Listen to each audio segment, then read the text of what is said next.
Chapter 1. Yijioga opened her eyes in the dark and damp corner.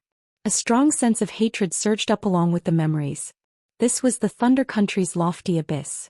The original owner of the body with the same name, the eldest daughter of the Yi family, was stabbed by her younger sister Xianxia, and pushed into the abyss to be used as a sacrifice to feed the bloodthirsty python. But Xianxia would never have thought that she killed her weak sister Yijioga, in exchange for the 21st century's top secret agent who was proficient in both medicine and poison. When Yijioga's soul completely fused with the original owner, a golden light flashed through her temple. Her black eyes shot out the light of hatred, and her blood-stained mouth revealed an extremely cold smile. Since those heartless relatives wanted her dead, then she had to crawl out of here alive to take revenge. Yijioga examined her body and found that both her legs were comminuted, and 2 of her left ribs were broken.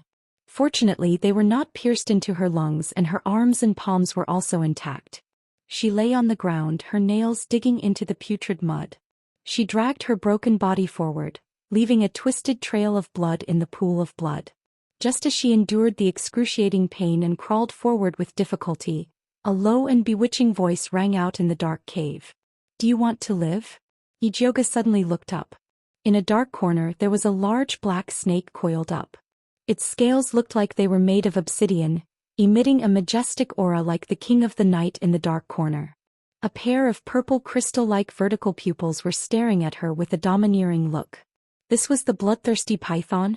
No, the bloodthirsty python had no horns on its head.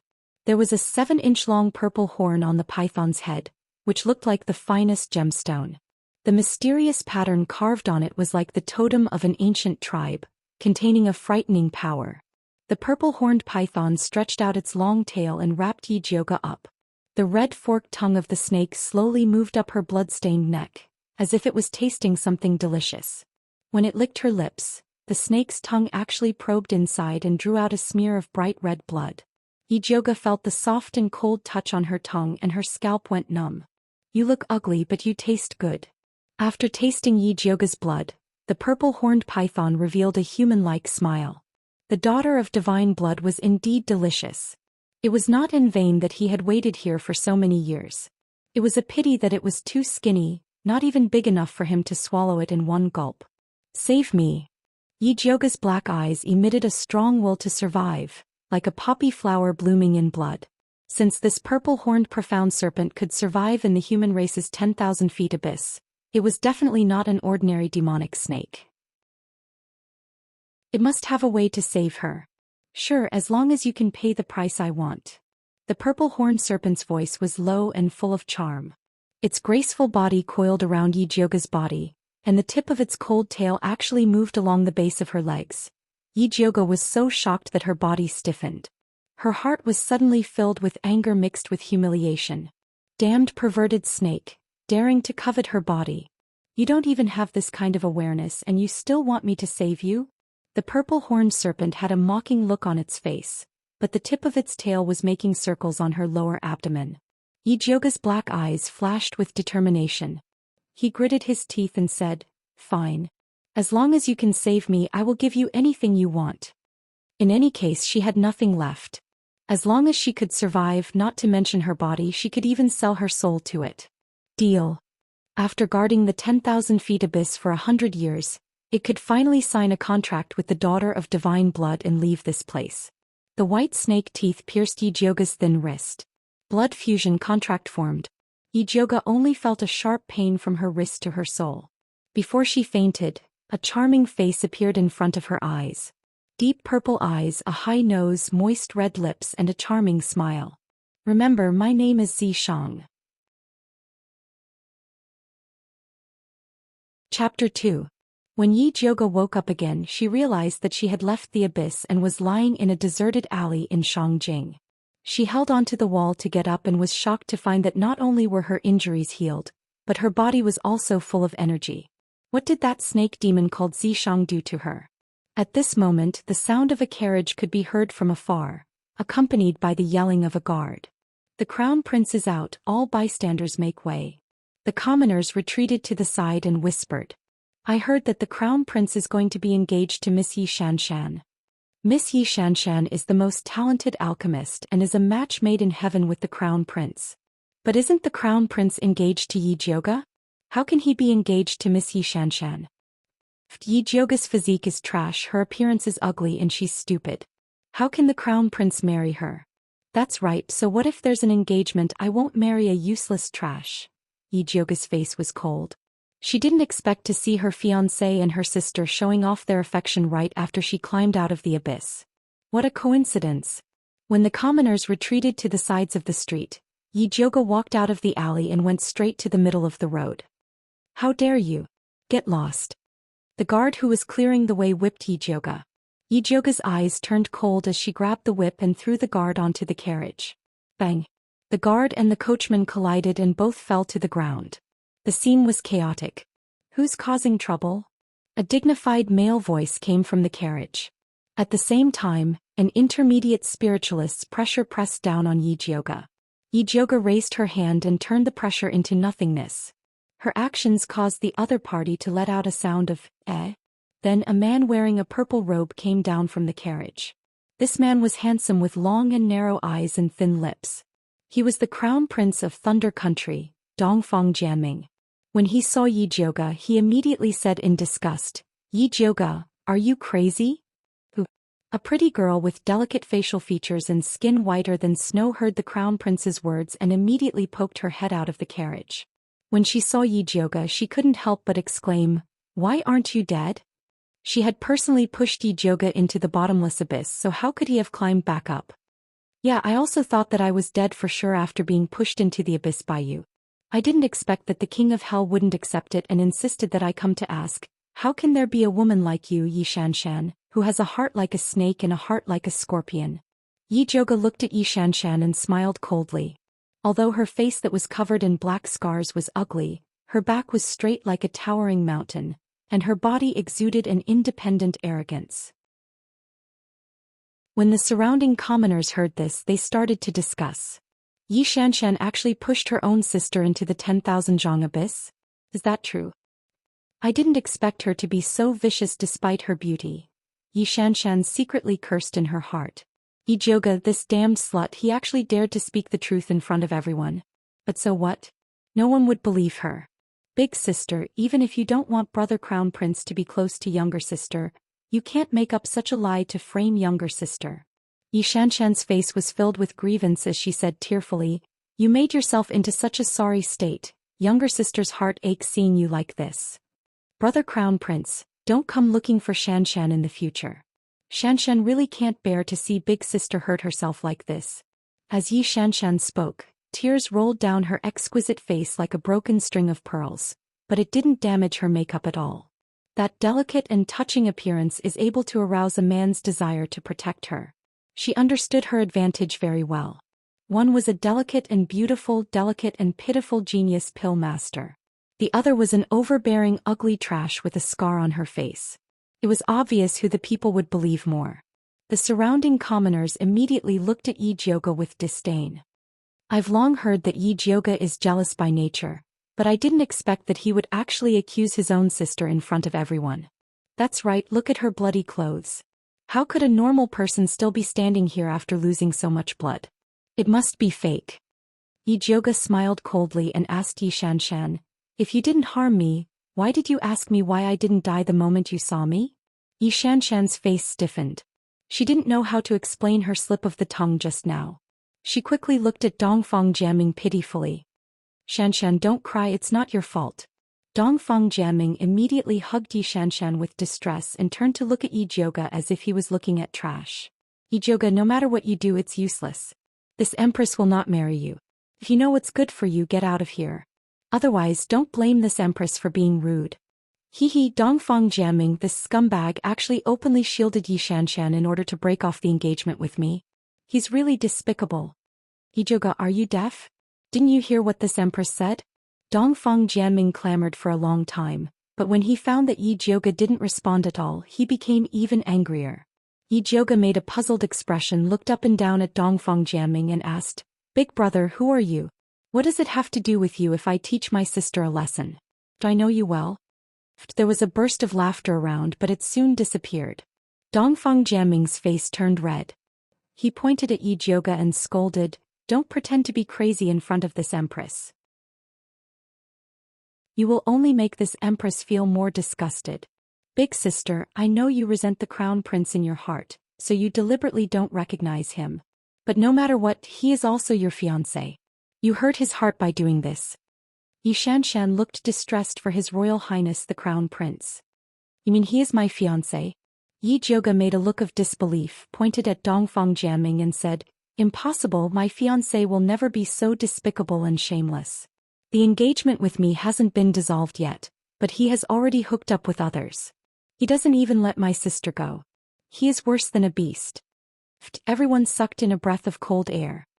"Yi Jiuge, how dare you say that the crown prince is despicable and shameless?" Xianxia looked angry, but she sneered in her heart. Yi Jiuge is really stupid. When she goes back and accuses Yi Jiuge of humiliating the royal family, she will let people drag her to the streets and let everyone see how despicable she is. "I see that you speak very smoothly, so you must be thinking so in your heart." Yi Jiuge nodded in agreement. Xianxia's face stiffened. She didn't expect Yi Jiuge to become so eloquent that she couldn't say a word. "Yi Jiuge, shut up." Dongfang Jiaming had never been pointed at and scolded like this before. "You are the one who should shut up." Yi Jiuge was not afraid of shouting. Chapter 3. Yi Jiuge took out a piece of ordinary fire spirit jade from her pouch and threw it at Dongfang Jiaming. She sneered, "This is the engagement token that your emperor father sent to me. I'll return it to you now. In the future you'd better get lost." Yi Jiuge's words made the onlookers gasp again. Oh my god. The ugly good-for-nothing of the Yi family must be crazy. Not only did she humiliate the crown prince in public, but she also wanted to break off the engagement with him. Yi Jiuge. These 3 words seemed to be squeezed out from the gaps of Dongfang Jiaming's teeth. "It's useless to call your mother now. Hurry up and return the purple thunderwood that my grandfather gave you. Don't be so thick-skinned and refuse to let go." Yi Jiuge's grandfather, Yun Tianwei, was the strongest spirit alchemist in the Thunder Country. This purple thunderwood was a treasure that he brought back from the secret realm of the Red Moon. It had a special effect on the Dongfang family's secret skill. In order to curry favor with the strongest spirit alchemist, the imperial family pestered Yi Jiuge to get engaged. They used an ordinary fire spirit jade to take away the purple thunderwood. This marriage was also very famous in the nearby spirit cities. Good. Very good. Dongfang Jiaming was already mad. He pulled off the purple thunderwood that he had been carrying with him and threw it at Yi Jiuge. Yi Jiuge raised her hand and caught the palm-sized purple thunderwood. The burr on it scratched her palm, and a special spiritual power quietly flowed into her hand along the small wound. She calmly put away the purple lightning wood. "Brother Crown Prince, Yi Jiuge is up to no good. She is deliberately provoking you. Don't be fooled." Xianxia was anxious. The purple thunderwood was extremely rare and worth tens of thousands of gold coins. It was also very beneficial to those who cultivated thunder spells. Dongfang Jiaming relied on this purple thunderwood to enter the intermediate spiritualist realm at the age of 20. Without this purple thunderwood, what kind of genius was he? Wouldn't it be a loss for her to marry him? "Xianxia, don't worry about this matter." Dongfang Jiaming glanced at Xianxia. His eyes seemed to be spewing fire. Xianxia knew that Dongfang Jiaming was really angry. She dared not say anything, but she hated Yi Jiuge to death. "Damn trash, she was stabbed by me and was pushed into the abyss, but she still managed to climb out. If I had known earlier, I would have chopped her into minced meat and fed her to the dogs. Yi Jiuge, I've returned the item to you, but you must pay for the humiliation you've caused to our royal family with blood." Dongfang Jiaming's eyes were gloomy, and the pressure of an intermediate spiritualist pressed against Yi Jiuge. If this good-for-nothing dared to break off the engagement with him, he must have something to rely on. Rumor has it that there are treasures at the bottom of the 10,000 feet abyss. She must have had a fortuitous encounter to be able to climb up from there. No matter what treasure Yi Jiuge obtained, he would make her spit it all out. The #1 genius martial practitioner of the Great Yuan dynasty is indeed very capable. You actually want to challenge a cultivator like me? Yi Jiuge chuckled, his face full of disdain. "Yi Jiuge, since you dared to humiliate me, you'll have to pay the price. However, considering our past relationship, I can let you have a few moves first. Dongfang Jiaming pretended to be generous and said. As long as Yi Jiuge dared to compete with him, he would be able to find out what treasures she had on her. Yi Jiuge made a thoughtful expression. How does your highness intend to yield? I'll let you have three slaps. Yi Jiuge interrupted Dongfang Jiaming's words. Her figure flashed and disappeared on the spot. Slap, slap, slap. 3 loud and heavy slaps fell on Dongfang Jiaming's face. Everyone was stunned, including Dongfang Jiaming. His dazed expression, coupled with the bright red palm print, was indescribably ridiculous. The left and right are not very symmetrical. You should let me have 4 slaps. Yi Jiuge looked at Dongfang Jiaming's red and swollen face, sighed and shook her head. Yi Jiuge, I'm going to kill you. Dongfang Jiaming was mad. He had never been humiliated like this in his life. Dongfang Jiaming, before you kill me, go back and ask your father if he still remembers the promise he made to my grandfather. Yi Jiuge's eyes darkened, emitting a cold electric light that made people not dare to look directly at her. At that time, her grandfather saved the emperor's life with a secret soul recovery pill, and the emperor personally promised to take care of his family. If the emperor couldn't remember, she didn't mind helping him recall. Brother Crown Prince, don't offend big sister.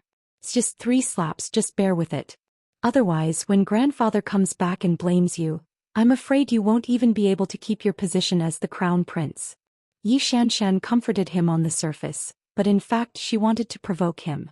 Dongfang Jiaming was so angry that his eyes were red, and his chest was heaving violently. He couldn't wait to tear Yi Jiuge into pieces. But Yi Jiuge's grandfather, Yun Tianwei, was not only the #1 spirit pill master of Thunder Nation, but also the hero who resisted the demon race invasion 100 years ago. He was a famous figure in the entire Kanglan continent. Although he had been missing for more than 10 years, his prestige was still there. If he killed Yi Jiuge in public, he would definitely be punished by his father. Yi Jiuge, for the sake of Grandmaster Yun, this empress will spare your life this time. You better behave yourself in the future. Dongfang Jiaming finally suppressed his anger and turned to the carriage. Yi Xianxia hurriedly followed, and before leaving she glanced at Yi Jiuge with an indescribable viciousness. Yi Jiuge sneered back. She couldn't stand it, the show had just begun. Yi Jiuge shuttled through the alley according to his memory, and finally saw the familiar gate of Yi clan. At this time there was a pretty maid standing at the door who seemed to be her maid Hong Lu. As soon as Hong Lu saw her, she screamed, "Eldest miss, where did you go last night? Why are you only back now? Heavens! Why are your clothes torn like this, and why is there blood underneath? Oh my God! These damned bandits actually dared to insult the Yi family's eldest Mississippi. This servant will definitely tell master and let him seek justice for you." The maid's sharp and exaggerated voice attracted countless onlookers, and many people pointed at Yi Jiuge, who was covered in blood. I just heard that Yi Jiuge did not hesitate to harm himself to threaten His Highness the Crown Prince and young Miss Yi Xianxia, in order to prevent His Highness the Crown Prince from getting engaged. Tisked, listening to this maid's words, could it be that Yi Jiuge's body was taken by an evil person, so he deliberately resorted to injuring himself in order to blame His Highness the Crown Prince? Must be. This woman is really vicious. She lost her innocence and still wants to make His Highness the Crown Prince wear a green hat. Yi Jiuge looked at the few hooligans in the crowd and then looked at Hong Lu, who was still crying, and immediately understood. Yi Xianxia must have returned in advance and thought of this trick to deal with her. This trick was quite vicious. After all, she was covered in blood, and it was a fact that she didn't return at night. With Hong Lu's shout, her bad reputation of losing her virginity and harming others would spread throughout Thunder Country, and even her grandfather's reputation would be implicated by her. But to her, this trick was really not enough. Yi Jiuge raised his hand and fiercely slapped Hong Lu's face. A crisp sound rang out. Hong Lu covered her instantly swollen face and looked at Yi Jiuge in disbelief.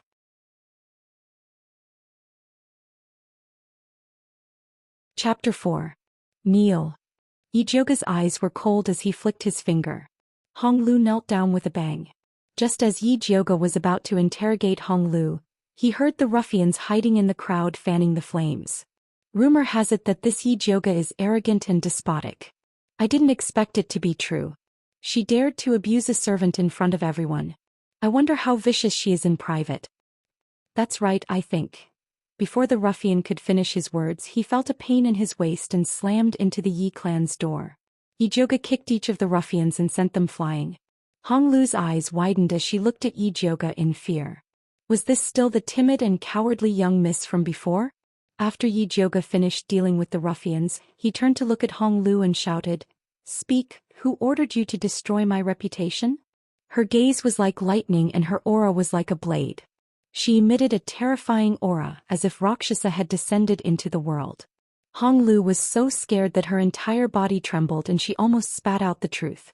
But thinking of the second Mrs. Methods, she immediately woke up and braced herself to lie to Yi Jioga. At this time, a strange purple vertical pupil suddenly appeared in Yi Jioga's pitch-black pupils. It emitted a faint light, like a demon hidden in the dark night. When Hong Lu saw this pair of vertical pupils, her soul was instantly pulled in. Her eyes went straight, her small mouth opened, and she couldn't help but say the truth. It was the second miss who ordered this servant to bring people to falsely accuse you. These ruffians were also invited by her. She said that she wanted to ruin your reputation and make you infamous. Everyone was in an uproar. The mastermind was actually the Yi clan's second Mississippi. The truth was too shocking. Just as everyone was discussing, the Yi clan's door suddenly opened. A group of guards dragged away the ruffians and Hong Lu who were kneeling at the door. Following that, a middle-aged man wearing a blue brocade robe walked out. He was handsome, had a high nose, and had an imposing appearance. He was Yi Jioga's father, Yi Xuan. Seeing his daughter who hadn't returned all night, not only did he not have any excitement or joy, but he pointed at Yi Jioga and shouted, "You evil creature, you still have the face to come back." Yi Jioga sneered in her heart. Her good father only wanted to say this after seeing that his daughter had not returned for an entire night and was in such a sorry state. And he didn't come out just now, but when Hong Lu revealed the truth about Yi Xianxia harming people, it was too much of a coincidence. "Hurry up and get in here. Stop embarrassing yourself here." Yi Xuan pointed at the small door on the side. That was where the servants of the Yi mansion came in and out. "I don't know how to roll. Father, why don't you demonstrate? For example, how did you roll into my Yun family back then?" Yi Jioga sneered. Back then Yi Xuan had married into the Yun family penniless. His alchemy cultivation had been built up using the Yun family's silver. Even Yi Jioga's surname was Yun when he was born. Later, when his grandfather went missing, Yi Xuan took the opportunity to trick his mother into changing the name of the Yun residence to the Yi residence. He even made her change her surname. But no matter what, it couldn't change the fact that everything about Yi Xuan belonged to the Yun family. And she was the only direct descendant of the Yun family. "You shameless thing, I don't know what kind of wild man you hooked up with after going out for a night. You actually want to come back and seize my family property." Yi Xuan's face was ashen. His eyes were fierce as if he wanted to swallow Yi Jioga alive. In his life he hated people mentioning his status as a member of the Yun family. Every time he thought of how lowly he was under Yun Tianwei's feet. "Yi Xuan, even if you are my father, you can't slander me like this. You keep saying that I hooked up with a wild man. Why don't you hand over the wild man?" Yi Jioga's beautiful eyes emitted a threatening light. She was dressed in blood like a phoenix bathed in fire. The aura bursting out of her body made people's hearts palpitate. Yi Xuan was speechless by Yi Jioga's question. He was just casually falsely accusing her. How could he find a wild man? But even so, he wouldn't allow this rebellious girl to contradict him. Yi Xuan pointed at Yi Jioga and was about to continue cursing, but she interrupted him. "I, Yi Jioga, do things in an open and above-board manner, unlike your good daughter Yi Xianxia. In order to marry Dongfang Jiaming, she actually stabbed me in the back and pushed me into the abyss." "What nonsense are you spouting? The 10,000 zhang abyss is 10,000 zhang deep. Even a goshawk can't fly out from there. How could you possibly climb out from there? You rebellious daughter, your mouth is full of nonsense. You're falsely accusing your younger sister and contradicting your elders. You're simply disloyal, unfilial, and unjust. Men, bring out the clan's rules." Yi Xuan didn't believe Yi Jioga's nonsense. He only had one thought in his mind, and that was to teach this rebellious girl a lesson. Let's see if she still dares to be so impudent. Yi Xianxia had already guessed that her father would punish Yi Jioga. When she heard this, she immediately handed over the horsewhip. The whip was woven from fine cowhide and there were even tiny barbs on it. Even a strong man would not be able to withstand this whip, let alone a woman. Yi Yuxuan only wanted to scare Yi Jiuge and had no intention of making a move. When Yi Xianxian saw that her father was holding the horsewhip without moving, she pulled on his sleeve and begged, "Father, please don't hit big sister. Otherwise, when grandfather returns, the one who will be beaten will be you." Yi Xianxian's words completely ignited Yi Yuxuan's anger. His eyes turned red. In his eyes, Yi Jiuge had become as hateful as Yun Tianwei. "You evil creature, I'll let you know who's in charge of the Yi family today." Yi Yuxuan raised his horsewhip without hesitation and was about to lash it at Yi Jiuge. "Father, you must not be impulsive." Yi Xianxian's eyes were filled with tears as she pretended to stop him. Her deep sisterly appearance was moving. However, she secretly looked at Yi Jiuge with eyes filled with pride. "Yi Jiuge, this is the result of fighting with me." Yi Jiuge's eyes flashed with coldness. With lightning speed he pulled Yi Xianxian over and kicked her to kneel in front of him. Yi Yuxuan's whip just happened to fall. There was a smacking sound. The horsewhip ruthlessly lashed at Yi Xianxian's body. The barbs on it tore through her clothes with a crash, revealing her white and tender shoulders. The bloodstains with a sadistic beauty made the eyes of the onlookers widen. Yi Jiuge clapped his hands and praised, "Father is indeed wise. A disloyal, unfilial and unjust person like Yi Xianxian should be punished in public." Yi Xianxian did not expect that the whip would fall on her body. She looked at Yi Jiuge in disbelief. This damned slut actually dared to treat her like this. "Wow, so white." At this moment, someone in the crowd suddenly said with a lecherous expression. Yi Xianxian could no longer stand the surrounding people's gazes. She pulled up her clothes and cried, covering her face as she ran inside the door. Yi Yuxuan did not pay attention to the humiliated Yi Xianxian. His eyes widened as he looked at Yi Jiuge as if he had seen a ghost. "You, how can you use spiritual power?"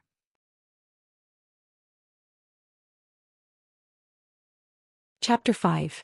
Yi Yuxuan was very sure that his daughter was poisoned and all her meridians were dead. She would never be able to cultivate in this lifetime. However, when she pulled Yi Xianxian over to replace her, it was so fast that even he couldn't see it clearly. How could someone with such cultivation be trash? "Father, didn't I just say it? I didn't die after being pushed into the abyss by Yi Xianxian. Instead, I obtained a top-grade pill that can cleanse the marrow and cleanse the meridians." Yi Jiuge paused for a moment. He revealed a meaningful smile. "Father, guess who left this pill for me?" Although Yi Jiuge didn't say it clearly, everyone knew that the only person who could leave a pill at the bottom of the abyss and foresee her tribulation could only be her grandfather, Yun Tianwei. Yun Tianwei was a legendary figure. There was nothing wrong with pushing the impossible onto him. This way, it could explain the huge change in her personality and the huge increase in her cultivation. Everyone was in an uproar again. They didn't expect that Master Yun, who was rumored to have died outside, was still alive. This was definitely explosive news. Yi Yuxuan's eyes widened. He didn't believe that Yun Tianwei was still alive. After all, in short, Yun Tianwei couldn't still be alive. Yi Jiuge, this damned girl must be lying to him. However, that pill might be real. Maybe she obtained other treasures in the abyss. A trace of greed flashed in Yi Yuxuan's eyes. He immediately changed his expression. "Jiuge, I didn't expect you to have such fortune. You are truly worthy of being father's good daughter.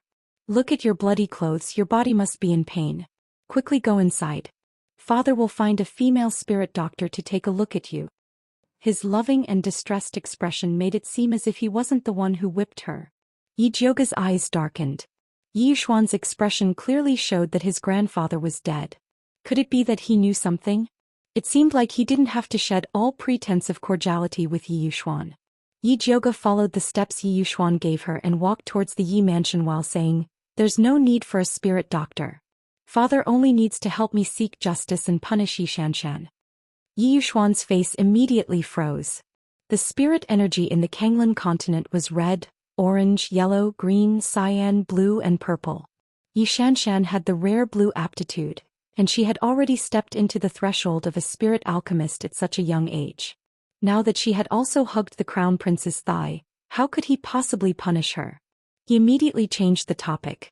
Yi Jiuge also knew that Yi Yuxuan wouldn't punish Yi Xianxian, so he wasn't disappointed. In any case, there was still a long way to go. She would not let any of the people who harmed her off. Yi Jiuge returned to his courtyard. He discovered that the courtyard was empty. There was not a single servant around.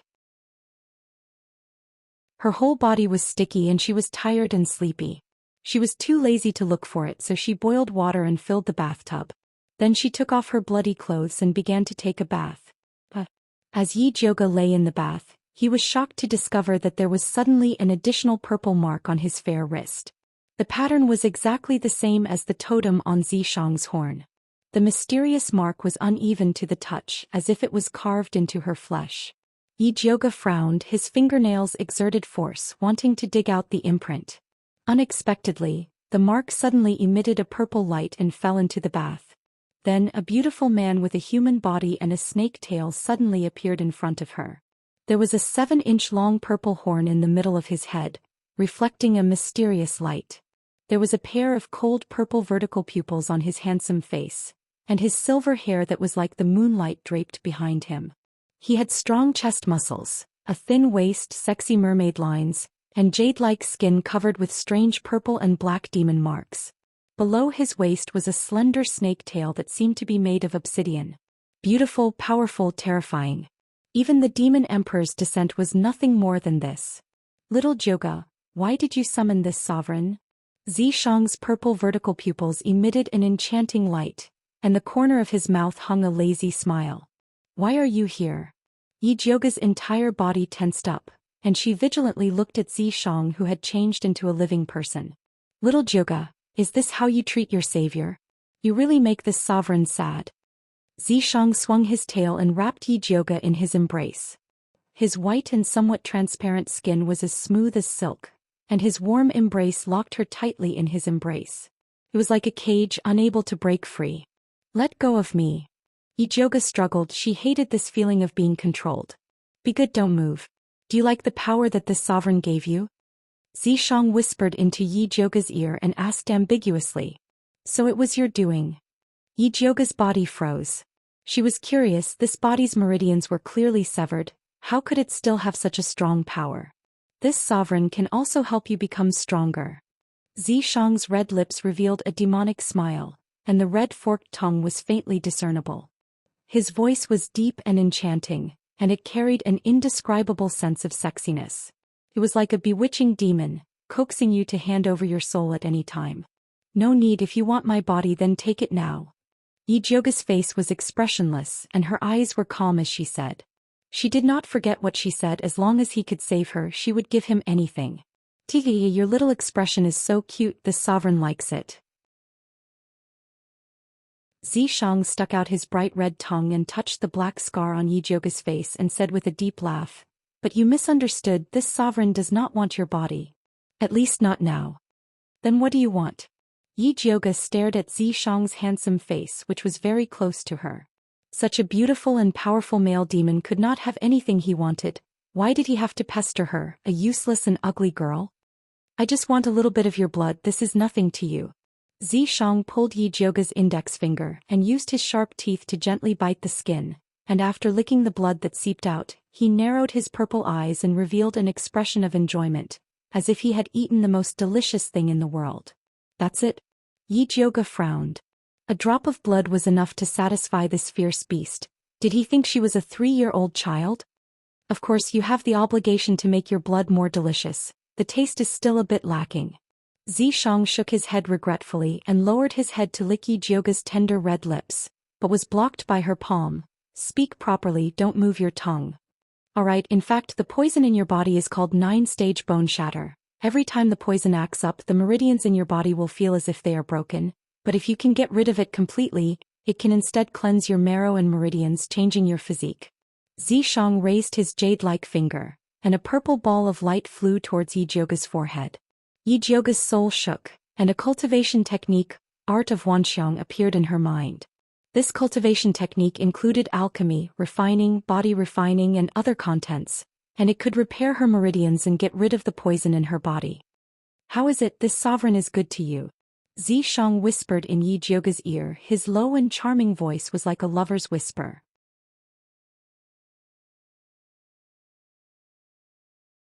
Chapter 6. Yijioga's small jade-like earlobes were immediately flushed by his hot breath, like a red plum blooming in the snow.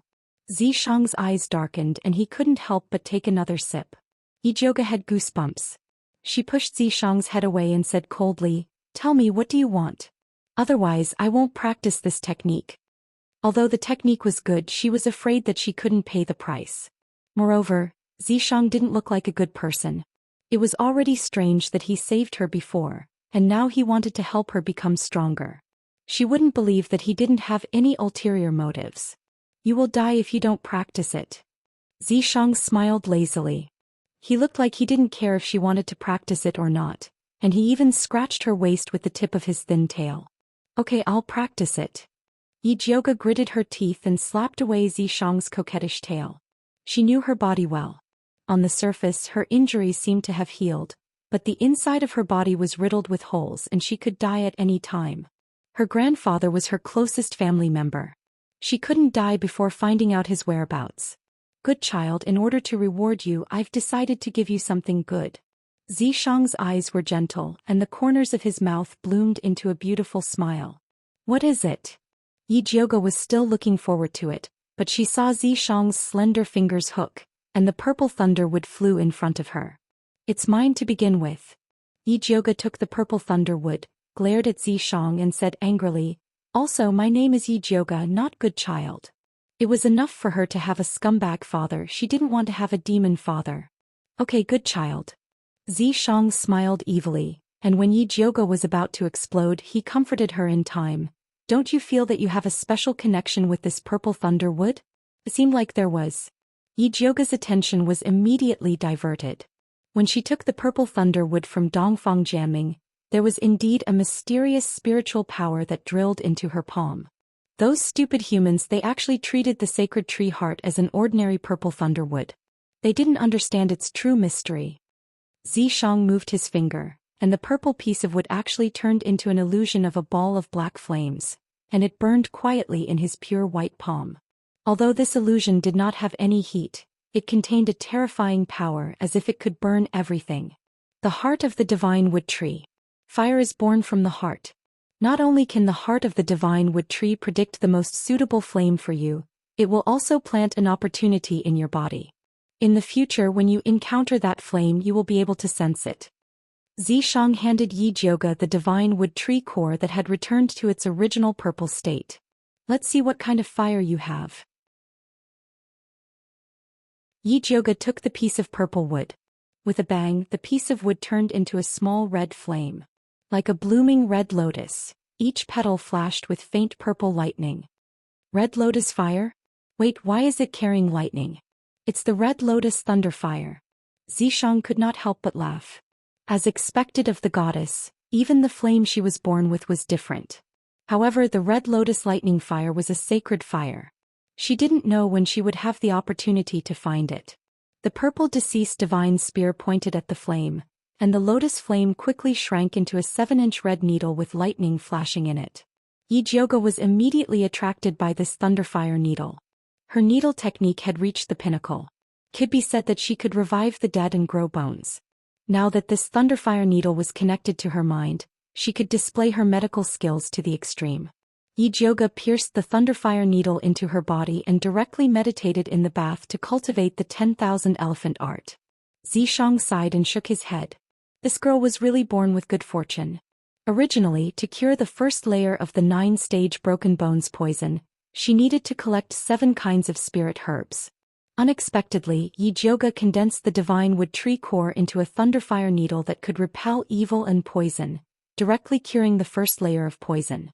She was truly worthy of being the daughter of the divine blood, the destined person. Since that was the case, he would help her again. Zishang's jade-like palm pressed on Yijioga's thin and naked back, helping her to speed up the circulation of her technique. Drops of black water seeped out from her pores, dyeing the water in the bath black. The Tsanglan continent's spirit practitioners could only enter the spirit practitioner realm after passing through the most difficult body refinement rank 9. After spirit practitioner was spirit master, great spirit master and spirit king. Each stage was further divided into 3 stages: intermediate, and high. Each advancement was incomparably difficult. However, with the help of the purple deceased sword, Yi Jioge broke through from the first rank to the 9th rank, directly entering the rudimentary spiritualist realm. This speed was simply astounding. Seeing that Yi Jioge's realm had stabilized, Zishang's figure turned into a purple light and returned to the contract mark on her wrist.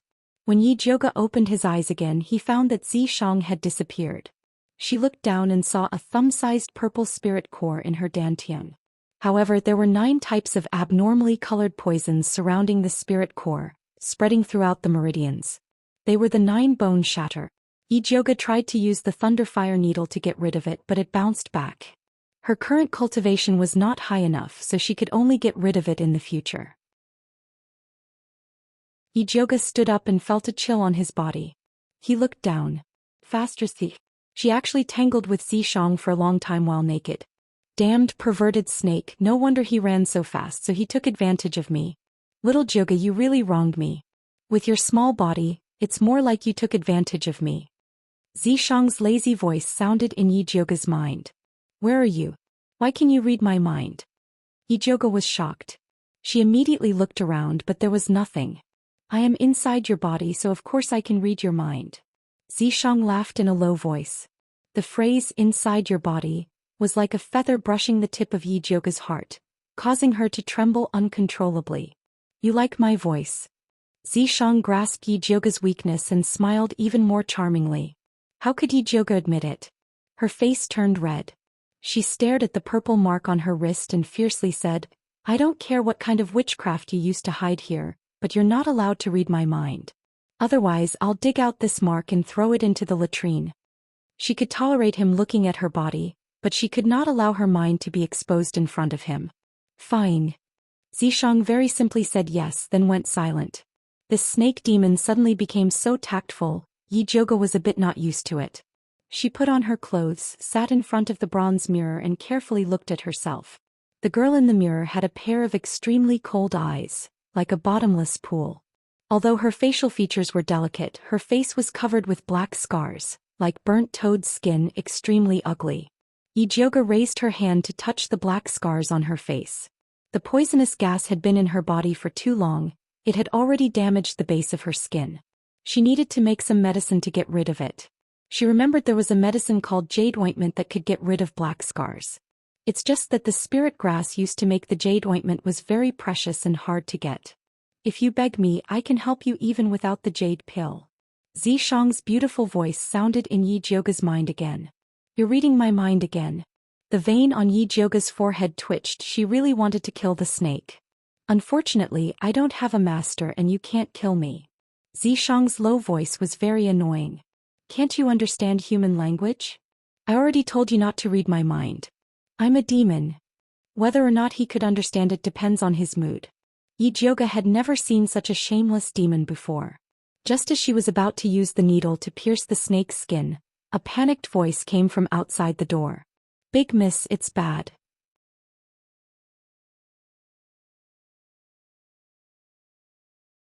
Chapter 7. What's going on? Yi Jioge went out and saw the courtyard's watering maid Zhu crying with an ashen face. Mother Qing was falsely accused by Mother Zhang of stealing and was tied up in the woodshed and almost beaten to death. Yi Jioge's pupils shrank as he quickly turned and rushed towards the woodshed. From afar he could hear screams coming from the woodshed. When he went in to take a look, Mother Qing was tied to a pillar. Her face was pale, her body was badly mutilated, and her tattered clothes were soaked in blood. A sturdy maid was holding a black whip soaked in salt water and was fiercely lashing at Mother Qing. Yi Jioge's figure flashed as she grabbed the falling whip and fiercely lashed at the maid's body. Under her anger, she used 80% of her strength and left a bloody mark on the maid's body. Ah! The maid screamed. Seeing that it was Yi Jioge, she immediately roared in anger. You dare to hit me? I'm hitting you. Yi Jioge's face flashed with cold killing intent. Whip after whip, she rolled on the ground and desperately begged for mercy. Zhu took the opportunity to untie Mother Qing from the pillar. Eldest miss, don't hit anymore. If you continue, someone will die. Mother Qing looked at the bloodthirsty eldest miss and actually did not dare to step forward. For Mother Qing's sake, I'll spare your dog life. Yi Jioge threw the blood-stained whip at the maid's face. The maid immediately ran away with one breath. Eldest miss, what happened? Why do you seem to have changed? Yi Jiuge's gaze darkened as he repeated the story of being pushed into the abyss by Yi Xianxian to obtain the pill left behind by his grandfather. Finally he said, Mother Qing, the previously cowardly Yi Jiuge has already died in the abyss. I climbed up from hell to make them pay with blood. Wu, it's all this old servant's fault for being useless. Mother Qing cried out and fainted. Yi Jiuge hurriedly brought Mother Qing back to Flying Rainbow Yuan to apply medicine. After taking her pulse he found out that she was poisoned. No wonder Mother Qing was originally at the 9th rank of body refinement and was about to enter the spirit practitioner realm. But after her mother passed away she suddenly got a strange disease and lost her cultivation. It turned out that she was poisoned. This poison was not difficult to detoxify. Compared to her 9-layered bone shatter, it was simply a piece of cake. Yi Jiuge took out the thunder and fire needles. His hand moved like a shadow and every needle was in place. He quickly opened up Mother Qing's blocked meridians and apertures. Mother Qing woke up from the pain and opened her mouth to spit out a mouthful of stinky black blood. She was shocked to find that the depression in her chest had disappeared, and the spiritual power that had been silent for a long time began to circulate smoothly. Eldest miss, Mother Qing's eyes widened and she was just about to ask. There was a loud bang. The main gate of the courtyard was kicked away and smashed into the window, splinters flying everywhere. Yi Jiuge looked through the hole in the window and saw a mother with a long, thin face and a mean look coming in aggressively with a group of sturdy old maids with body refining cultivation base. Yes, it's Mother Zhang. She must have come to seek revenge on us. Zhenzhu trembled in fear. Mama Zhang was Madame Su Yufeng's concubine and was at the 8th rank of refining body. She was arrogant and fierce and no one dared to provoke her. This miss still hasn't found them to settle accounts, but they have already delivered themselves to the door. Yi Jiuge sneered, got up and walked out. Eldest miss, Mother Qing stole Madame's property. We are currently interrogating her, but you brought her back and injured Lun Yangzi. Do you not have the family law in your eyes? Mother Zhang pointed at Yi Jiuge and scolded. She looked like she was the master. Family law?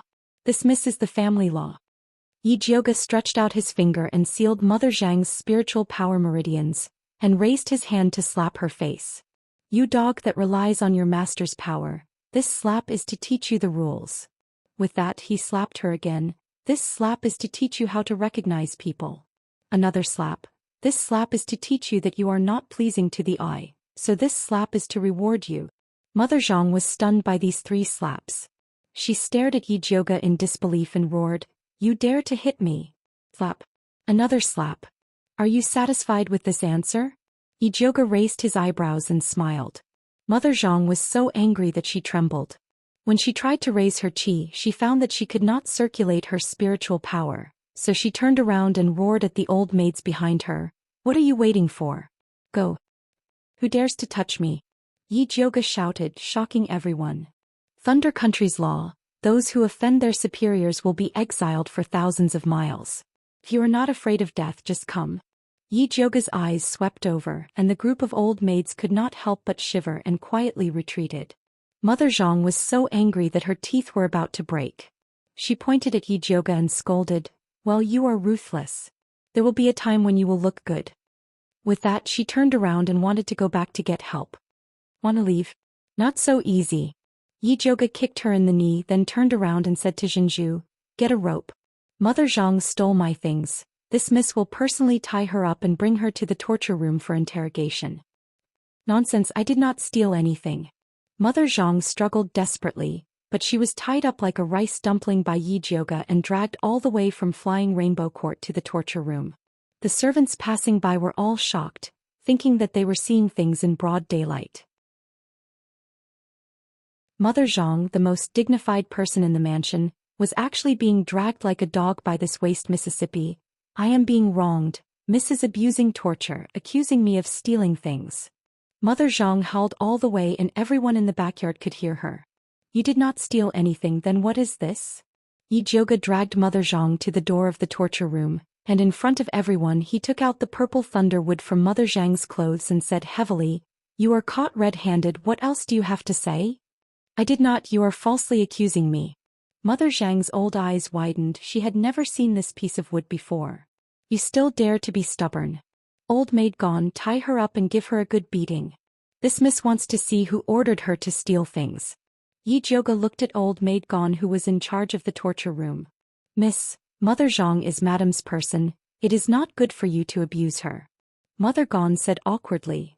Mother Qing is one of my people, you are using torture to your heart's content. Could it be that in your eyes, madam is the master and I, this miss, is nothing? Yi Jioga raised his eyebrows, the light in his eyes was so sharp that it could pierce holes in people. How could old maid Gone dare to respond? She just heard that miss was showing off her power at the door. Even the master had to give in. No one could afford to offend the current Mississippi. Very good. It seems that you do not understand human words. Yi Jioga slowly walked to the rack with the torture tools, took the thickest whip and gestured at old maid Gone. Do you need this miss to say it again? No need, this old servant understands. Old maid Gone was so scared that her scalp went numb. She quickly brought people to tie Mother Zhang to a pillar, and said in a low voice, sorry for offending you. With that she took a soft and hard whip and loudly lashed it at Mother Zhang. She had been in charge of the torture room for many years, so she was very familiar with this whip. Although the whip was loud, it did not feel any pain when it landed on the body. Old maid Gone, did you not eat? Yi Jioga slightly raised his eyebrows and said coldly, if you did not eat now, you do not need to eat in the future.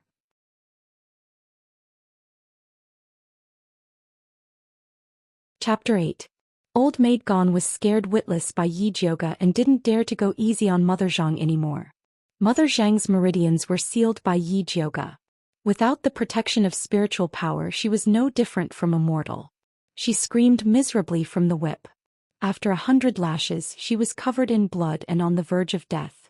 Speak, who ordered you to steal my purple thunder wood? Yi Jioga indifferently looked at Mother Zhang who was covered in blood. This injury was nothing compared to the pain Mother Qing had suffered in the past. Mother Zhang looked at Yi Jioga with hatred. Her mouth moved but she couldn't say anything. Yi Jioga slowly walked forward and bent down, pretending to listen to Mother Zhang's words. Then he said in shock, what did you say? Second miss asked you to steal the purple thunder wood to give to the crown prince as a token of love? Mother Zhang's eyes widened. She wanted to explain but couldn't say anything. Since you were ordered by someone, then this miss will spare your life. Yi Jioga showed a magnanimous expression and personally untied the rope on Mother Zhang. Mrs. Zhang was so angry that her whole body trembled. She couldn't take it anymore and fainted. Yi Jioga let old maid Gone send Mother Zhang back to Madame's courtyard and then walked towards his own purple forest park. Mother Qing had already let the carpentry workers move the broken door away and replaced it with a new one. The brand new redwood door shined with a faint luster under the sunlight. It was a world of difference compared to the previous rotten wooden door. Sure enough, good people get bullied and good horses get ridden. Eldest Mrs. 2 Lashes today have established the reputation of our courtyard. Mother Qing sighed with emotion. If it was in the past when the carpentry workers heard that it was a matter of Purple Forest Park, they would make excuses and even mock you for being troublesome. Now when the carpentry workers heard that the door of Purple Forest Park was going to be repaired, not only did they personally bring people to repair it, they also brought the best door in the warehouse. The servants of the flower house also came over to tidy up the courtyard that had been abandoned for a long time. All the withered flowers and plants were removed and replaced with fresh flowers that were in season. The furniture in the house was also brand new. The entire courtyard was clean and tidy like never before. Eldest Miss is the best. Zhenzhu giggled. She was right to secretly come back to deliver the letter. Eldest young Miss had already promoted her to a first-class personal maidservant. To her it was like flying up a branch and transforming into a phoenix. Hong Lu, who used to be arrogant and haughty, was now going to be tied up and sold. Eldest Miss, you are back. Are you tired? The kitchen is boiling the white fungus and lotus seed soup. This old servant will bring you a bowl now. When Mother Qing saw Yi Jioga come back, she immediately greeted her. Although the eldest Mrs. Majestic appearance was very good, she was still too vicious. She needed to eat some tremella. Mother Qing, don't be anxious. Yi Jioga pulled Mother Qing, looked her up and down and asked with concern, how do you feel now? This old servant has never felt so good. Mother Qing revealed a confident smile. She now felt that her whole body was full of energy. As long as she cultivated properly, she would be able to pick up her previous cultivation. Good. The corner of Yi Jioga's mouth slightly curled up, revealing a faint smile. She was truly happy for Mama Qing. It's too hot outside. Young miss, please enter the house to cool down. Mother Qing quickly let Yi Jioga enter the house. Xinzhu hurriedly went to the kitchen to bring the white fungus and lotus seed soup and helped Yi Jioga drink it. Eldest miss, you must be tired after a busy day. Take a good rest. Mother Qing helped Yi Jioga make the bed and left with Xinzhu. Yi Jioga also felt a little tired. Just when she was about to take a short rest, her heart suddenly had a bad feeling. She raised her wrist and looked at it. The mark on it flashed with purple light, and Zishang appeared in front of her. Little Jioga. The moment Zishang appeared, his long snake tail immediately wrapped around Yi Jioga possessively. I didn't summon you. Why did you come out? Yi Jioga really didn't want to see him. This sovereign missed you, so I came out to see you. Zishang's rosy mouth hooked up, revealing a bright smile. We separated for less than 10 minutes, okay? Moreover, this demon snake had been hiding in the mark and looking at her. What was there to miss? This sovereign saw you teaching a servant a lesson from inside the mark. This sovereign was really happy and liked it very much. If I didn't come out to see you, I would feel uncomfortable. Zishang hugged Yi Jioga's waist. His purple eyes narrowed into a line, and his eyes shone with a charming light. Since Lord Zishang likes it so much, do you want me to whip you a few times? I'm very willing to do that. Yi Jioga squinted her eyes and smiled maliciously. If she whipped this shameless demon snake, she would be even more excited. This is a heartless little Jioga. This sovereign is so good to you, but you still want to whip this sovereign. What a violent maniac. Zishang wasn't angry. Instead, he smiled even more happily like a summer flower. That's right. This miss is a violent maniac. So you better stay away from me. Yi Jioga placed her hands on his naked chest and pushed him away. Every time he wants to wrap around me. Is this the nature of a snake? Yi Jioga was considering whether or not she should buy a wooden stick to carry around. The wooden stick is cold. How can it be as comfortable as you hugging it? Zishang giggled and wrapped around Yi Jioga even tighter. Can you not get so close? Although Zishang's body was cool and smooth and comfortable, she was still not used to it. If I don't get so close, I won't be able to hear you. Zishang had a wronged expression, as if Yi Jioga had wronged him. Yi Jioga suddenly smiled. Her smile was especially gentle. If you can't hear me when I'm so close, what's the use of your ears? Why don't I cut them off for you to wash? Do you think you can cut them off? Zishang laughed fearlessly. That's right. I can't beat you now. But there are so many demon hunters in Thunder Country. If they know of your existence, do you think your ears will be enough for them to cut off? Yi Jioga especially glanced at Zishang's lower body. Her meaning was self-evident. You dare to threaten the sovereign? Aren't you afraid that this sovereign will take back your spiritual power? Zishang raised his eyebrows. Although his expression was lazy, the majestic aura of a king was like that of a ferocious tiger. If you want to take it back, then take it back. This miss would rather die standing than live kneeling. Yi Jioga's tone was very calm, but her expression was resolute. Her back was straight like an unsheathed sword. Zishang's heart stirred. No one had ever said such words to him before. The daughter of the divine blood was indeed worthy of being the daughter of the divine blood. His eyes curved, and he returned to his usual mischievous expression.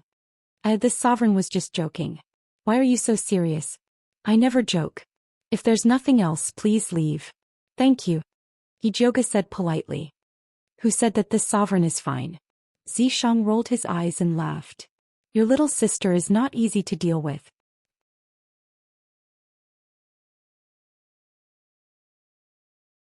Chapter 9. How do you know she's not easy to deal with? Yi Jioga's face was full of suspicion. Because this sovereign is omnipotent.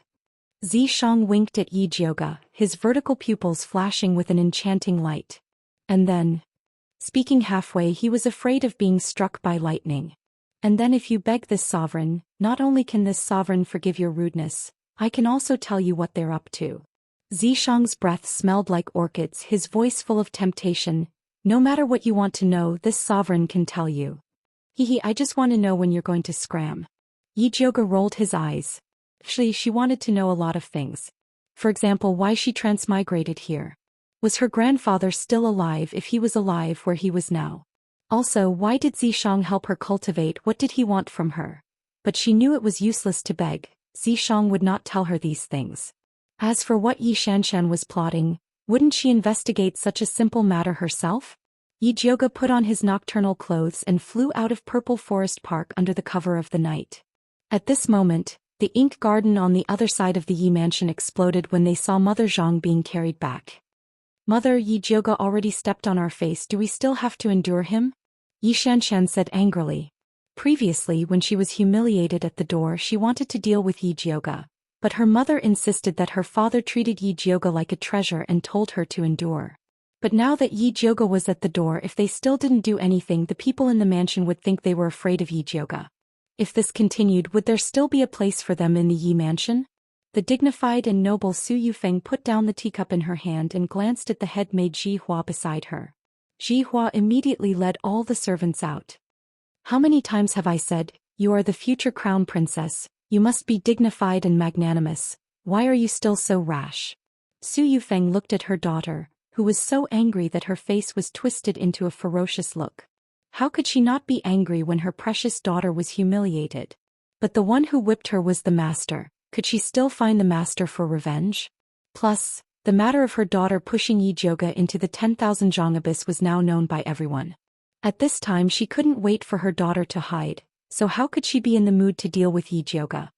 After the crown prince was humiliated by Yijioga, he vented his anger on me. He didn't even send me a letter for a few days. How can I be the crown prince's concubine? Xianxia's eyes were red and tears were about to fall. In the past few days she had sent someone to send a message to the crown prince wanting to meet him. However, the crown prince had always said that he was very busy and did not have the slightest bit of enthusiasm from before. She was almost worried to death. What's going on? Why would the crown prince vent his anger on you? Su Yufeng couldn't sit still when she heard the news. In order to let her daughter ascend to the throne of the crown prince's consort, she had racked her brains and would not allow the cooked crown prince to fly away. Isn't it all because of that slut Yijioga? Mother, please help me kill her and then bring the purple thunderwood over. Then brother crown prince will return to my side. Xianxia pulled Su Yufeng's sleeve and pleaded. She knew that His Royal Highness the crown prince wanted the purple thunderwood. As long as she sent it over, His Royal Highness the Crown Prince would definitely look at her in a new light. Su Yufeng's expression changed again and again. To be honest, Yijioga humiliated her daughter and beat her confidant. She wanted nothing more than to tear Yijioga's body into 10,000 pieces. But now Yijioga was using Yun Tianwei's tiger skin to act majestically. Even Yi Yuxuan had to curry favor with her. If she brazenly dealt with her, in the end they would still be the ones to suffer. Mother, I know you have a way. Please help your daughter. Xianxia had absolute trust in her mother. Yijioga's meridians were destroyed and his face was ruined. It was all secretly done by her mother. In these past years no one had noticed. As long as her mother was willing to help her, Yijioga would die without a doubt. I really owe you. Su Yunfeng glared at her daughter. In the end she decided to help her deal with Yijioga. I know you love me the most. What do you plan to do? Xianxia's eyes lit up. She even forgot to cry. Don't ask first. You'll know when you and I go see your father. Su Yufeng's eyes were filled with schemes. If she wanted to deal with Yijioga, just relying on her mother and daughter was not enough. She had to rely on Yi Yuxuan as the main blade. Xianxia's shoulders shrank. She said, didn't you want your daughter to avoid father during this time? Her father was very angry at her for pushing Yijioga into the abyss. She had been hiding. Silly girl, you don't have to be afraid with your mother here. Remember, when you see your father, don't mention Yijioga. Just mention the crown prince. After Su Yufeng told Xianxia a few words, she called Ji Hua to wash Xianxia's face. After Xianxia tidied up, she took her to the main courtyard study. When Yi Yuxuan heard that Su Yufeng and her daughter had come over, he put down the medical book in his hand and said, let them in. Your daughter greets father. Xianxia gently bowed. Her voice was as sweet as honey. Yi Yuxuan was still angry in his heart.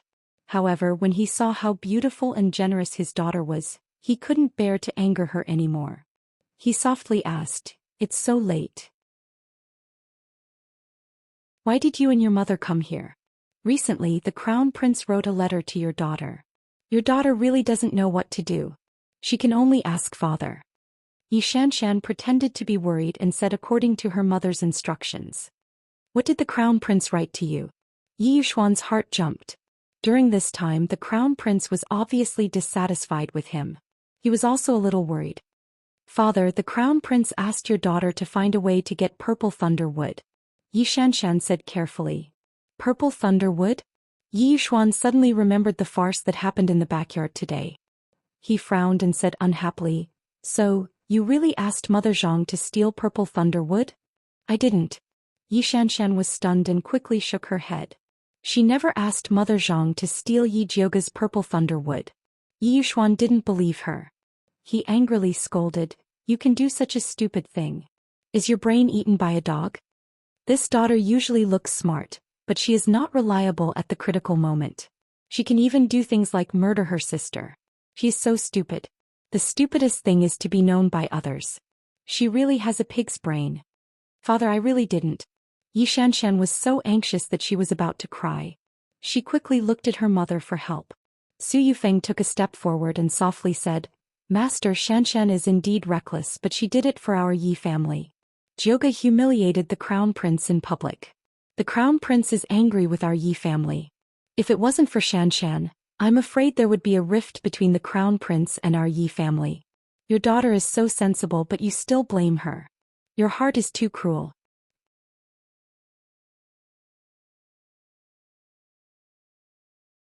Chapter 10. As Su Yufeng spoke, tears flowed down her cheeks like pearls from a broken necklace. Although she was already over 30 years old, she had taken good care of herself. Her pitiful cry had the unique charm of a young woman, causing Yushuan's heart to ache. He quickly comforted her. "If you have something to say, then say it properly. What are you crying for? If you feel sorry for us mother and daughter, then I won't have to cry." Su Yufeng's voice was choked with a bit of grievance. Yushuan's heart immediately softened. He patted Su Yufeng's small hand and said, "I know you mother and daughter have been wronged, but you also know that there are rumors everywhere. I can't punish that damned girl Jioga. We mother and daughter aren't afraid of being wronged, but that child Jioga's personality suddenly changed. She even dared to offend the Crown Prince. I'm really afraid that she will cause an even greater disaster in the future and implicate our Yi family." Su Yufeng wiped her tears and said worriedly, "That's right, I'm also worried." Yushuan let out a long sigh. He also wanted to take care of that disobedient and unfilial girl Jioga and snatch the treasure from her hands. But now that everyone was staring at the Yi mansion, he didn't dare to move. "Master, I have something to say but I don't know if I should say it or not." Su Yufeng looked hesitant. "What can't you say?" Yushuan's heart stirred. He lowered his voice and asked, "Do you have a way to deal with Jioga?" He knew that this wife of his was never easy to deal with. Otherwise he wouldn't have married her. "I do have a way, but I'm worried that after I say it, Master will blame me." Su Yufeng frowned. She was in a difficult position. "We are husband and wife. No matter what you say, I won't blame you." Yushuan comforted. "Master, just listen and see if it's appropriate." Su Yufeng whispered into Yushuan's ear. Yushuan's brows slowly furrowed. He said unhappily, "Do you really have to use them as bait? Only they have some relationship with the young miss. If Master feels that what I said is wrong, then just pretend that I didn't say anything." Su Yufeng was terrified. She lowered her body and was about to kneel down to beg for forgiveness. Yushuan hurriedly pulled her back. "What are you doing, Master?" Su Yufeng raised her head slightly, feeling wronged. There was a trace of uneasiness on her pretty face. Yushuan was silent for a moment. In the end he nodded and said, "All right, I'll do as you say." Then he took out a small jade bottle the size of 3 fingers from a secret cabinet in the study and handed it to Su Yufeng. "Thank you for your trust, Master. Rest assured I will definitely help you with this matter." Su Yufeng showed a gentle and considerate smile, took the jade bottle and left with Xianxia. Xianxia had been silent at the side. After leaving the Jingyuan with her mother, she took her mother's hand and asked in a low voice, "Mother, is what you said true?" Did father really give Su Meng to you? Silly girl, didn't you see everything? Su Yufeng waved the jade bottle in front of Yi Xianxian and put it away. Father actually agreed? Yi Xianxian was still in disbelief. Such a terrible idea. If it was her, she would not even dare to say it, but her mother actually dared to tell her father and even dragged her to do it. I'm doing this to help him, why wouldn't he agree? Su Yufeng sneered. Only by pulling Yi Yuxuan into the same boat would she not have to worry about the consequences. Mother, this move of yours is really amazing. Yi Xianxian looked at her mother in admiration. For the first time she knew that people could be so righteous. Silly girl, there's still time for you to learn. Su Yufeng smiled and nodded her daughter's head. If it wasn't for the fact that she wanted her daughter to be enlightened, she wouldn't have wanted her daughter to listen to such filthy things. Mother, I will definitely learn from you. Yi Xianxian excitedly pulled her mother's hand. Only now did she realize that the strategy she used before was too shallow. Good.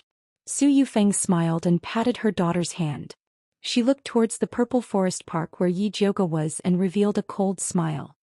Daughter, the first move I'm going to teach you now is how to kill without spilling blood. Su Yufeng and her daughter thought that their plan was flawless, but they didn't know that their every move had fallen into Yi Jioga's eyes. Your father is really a scumbag. Zishang clicked his tongue in wonder. Human nature was indeed wonderful. He was amazed every time. Yi Jioga's eyes darkened. She knew that Yi Yuxuan was a scumbag, but she didn't expect him to be this scumbag. In order to deal with her, he actually agreed to Su Yufeng's evil plan. Right, what does that bottle of virtual dream have to do with you? Zishang asked. Yi Jioga was silent for a moment, then said indifferently, it's a pill my mother Yun Jiaojiao made for Yi Yuxuan. That year Yi Yuxuan grew a tumor on his back and had to use a knife to cut it off. Yun Jiaojiao couldn't bear to see her husband suffer, so she made virtual dream. After taking it, one would fall into a deep sleep. Even if a knife cut them, they wouldn't feel anything. Without the antidote, they would die in 7 days. Yun Jiaojiao was worried that someone would use virtual dream to do dirty things, so only Yi Yuxuan had this pill. Yi Jioga didn't. However, as Yun Jiaojiao's biological daughter, no one would believe her if she said she didn't have it. That was why Su Yufeng and Yi Yuxuan took it. Then what do you plan to do? Zishang raised his eyebrows. Using the pill made by his ex-wife to harm her daughter, Su Yufeng and Yi Yuxuan were really ruthless. Naturally, I'll give them a taste of their own medicine. Yi Jioga's beautiful red lips curled into a mocking smile. Honestly speaking, Su Yufeng's plan was perfect. She didn't plan to use virtual dream directly on Yi Jioga, but she wanted to use Fifth Aunt and her daughter to deal with Yi Jioga. Fifth Aunt Gu Jingyi was originally a second-rank servant in the residence. Yi Yuxuan forcefully took her after he got drunk and her stomach worked hard, so she got pregnant in one go. It was a happy event for the residents to have a child, so everyone said that she was pregnant with a boy. Yi Yuxuan was happy and made an exception to make her fifth aunt. Unexpectedly, she gave birth to a weak and sickly girl, Yi Rui. The higher she climbed, the harder she fell. She suddenly lost favor and was chased to a remote courtyard. She was even worse than the favored servant in front of Yi Xianxian. When she was a servant, she received kindness from Yi Jioga's mother. She had always been secretly taking care of Yi Jioga, so the two had a good relationship. Yi Jioga also loved the 6-year-old little Rui very much. Su Yufeng wanted to use little Rui to threaten Fifth Aunt to help her deal with Yi Jioga. Fifth Aunt loved her daughter, and in order to protect her daughter she would definitely agree. Su Yufeng even thought of why Yi Jioga wanted to harm Yi Rui. Because Yi Rui saw Yi Jioga having an affair with another man, she was poisoned to death by Yi Jioga. At that time, with Fifth Aunt as a witness and the special poison of virtual dream, Yi Jioga wouldn't be able to explain himself. At that time, Yi Yuxuan would come out and pressure her to use the purple thunder wood and the treasures obtained in the 10,000 Zhang abyss to clear her name. This plan was closely linked. If Yi Jioga hadn't secretly followed Su Yufeng and her daughter, he would probably have fallen into the trap. But now that she knew, she naturally had to help Su Yufeng in this good show.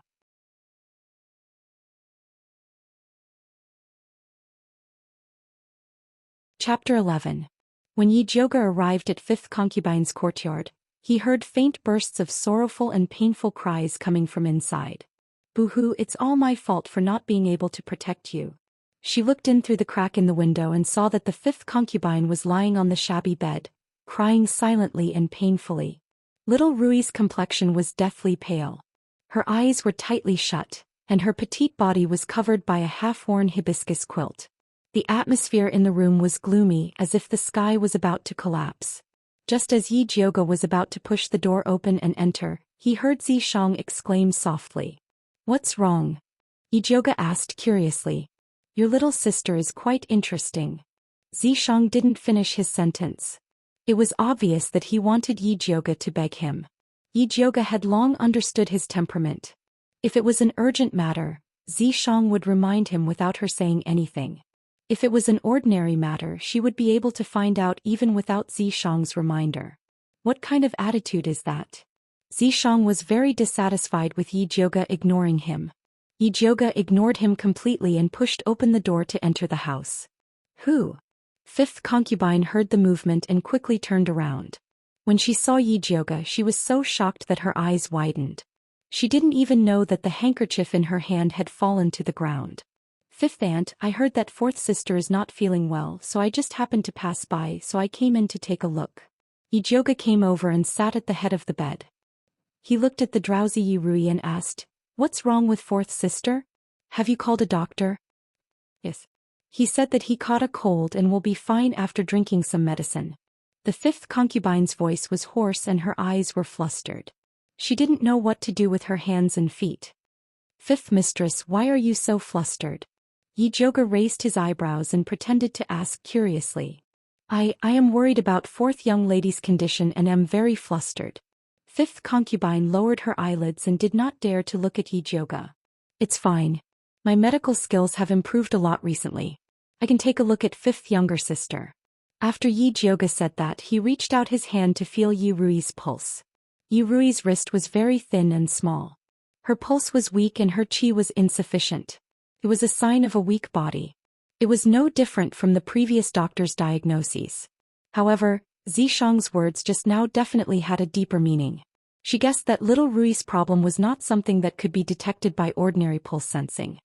"Fifth concubine, I see that fourth younger sister is sweating all over.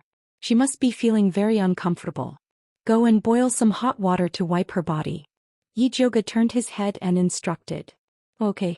Fifth concubine nodded quickly and went out. Yi Jiuge took out the purple lightning wood and injected his spiritual energy into it, turning it into a lightning fire needle. Then he accurately pierced it into Yi Rui's forehead.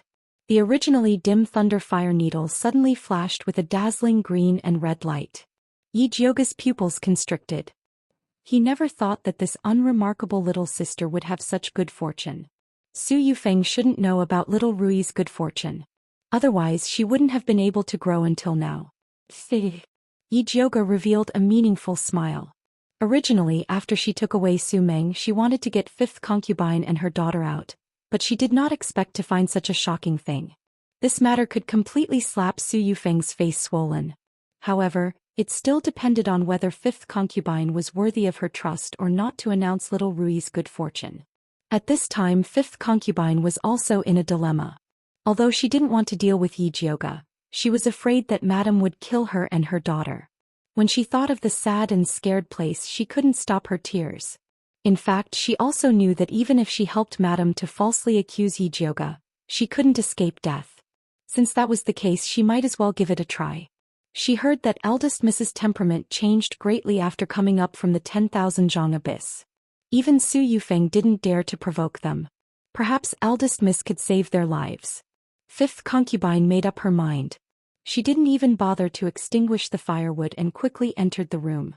She knelt in front of Yi Jiuge and cried, "Eldest Miss, please save fourth Miss." As she said this, she told Yi Jiuge about how Su Yufeng brought people to force poison on her daughter and how she threatened to falsely accuse Yi Jiuge. "Tell me, aren't you afraid that Madame will harm you?" Yi Jiuge raised his eyebrows and wanted to test fifth concubine's determination again. "Asking a tiger for its skin, I will die sooner or later. It's better to give it a try." A determined expression flashed across fifth concubine's delicate face. A mother was tough. For her daughter, even the most cowardly rabbit would become a fierce beast. Yi Jiuge smiled with satisfaction and said, "Fifth concubine, don't worry. Fourth sister was just poisoned by Xianxia." How is that possible? Fifth concubine didn't believe that Su Yufeng was so kind as to use Anshensen as poison to deceive her. Yi Jioga said, "Don't you believe my words?" Fifth concubine looked at Yi Jioga's calm expression. She suddenly came here late at night and understood everything. She kowtowed loudly, "Thank you, eldest Mississippi. Thank you, eldest Mississippi." Fifth concubine, "You don't have to be so polite." Yi Jioga reached out to help her up and said, "Your good fortune is yet to come. This servant doesn't ask for any good fortune. As long as fourth miss can live a safe and stable life, that's enough." Fifth concubine wiped her tears. It was all her fault for giving birth to such a weak child. This good fortune is not up to you to refuse. You still don't know, in fact, fourth sister. Yi Jioga lowered his voice and told fifth concubine about the good fortune he had just discovered. Fifth concubine suddenly opened her eyes wide and looked at Yi Jioga in disbelief. She said with a trembling voice, "This is true. You are not lying to me? Can I lie about this kind of thing?" Yi Jioga said with a smile. "Sob, sob, sob. I know that God has eyes and won't let us mother and daughter be humiliated for a lifetime." Fifth concubine didn't know whether to cry or laugh. He seemed to have gone crazy. Yi Jioga understood her feelings of flying from the abyss of despair to the western paradise, so he quietly waited for her to vent her emotions. After fifth concubine calmed down, she realized that she had lost her composure. She said embarrassedly, "I've let eldest miss see a joke." "It's okay." Yi Jioga waved his hand and said, "It's just that fourth sister has such a good fortune. I'm afraid that Su Yufeng won't let her go. If fifth concubine wants to protect fourth sister, you must do as I say. Eldest miss, please instruct me. Even if you ask me to climb a mountain of knives or go down a volcano, I'm not afraid." Fifth concubine said excitedly, "Tomorrow you will do this." Yi Jioga lowered his voice and explained his plan. Finally he said, "As long as you do as I say, I promise that no one will dare to bully you mother and daughter in the Yi residence. Eldest miss, rest assured. I will definitely do as you say." Fifth concubine's eyes flashed with fierceness. In the past she had no way to go against Su Yufeng and could only endure humiliation to survive. But after she stood up, she would definitely return the pain that her daughter had suffered to Su Yufeng and her mother 1,000 times more.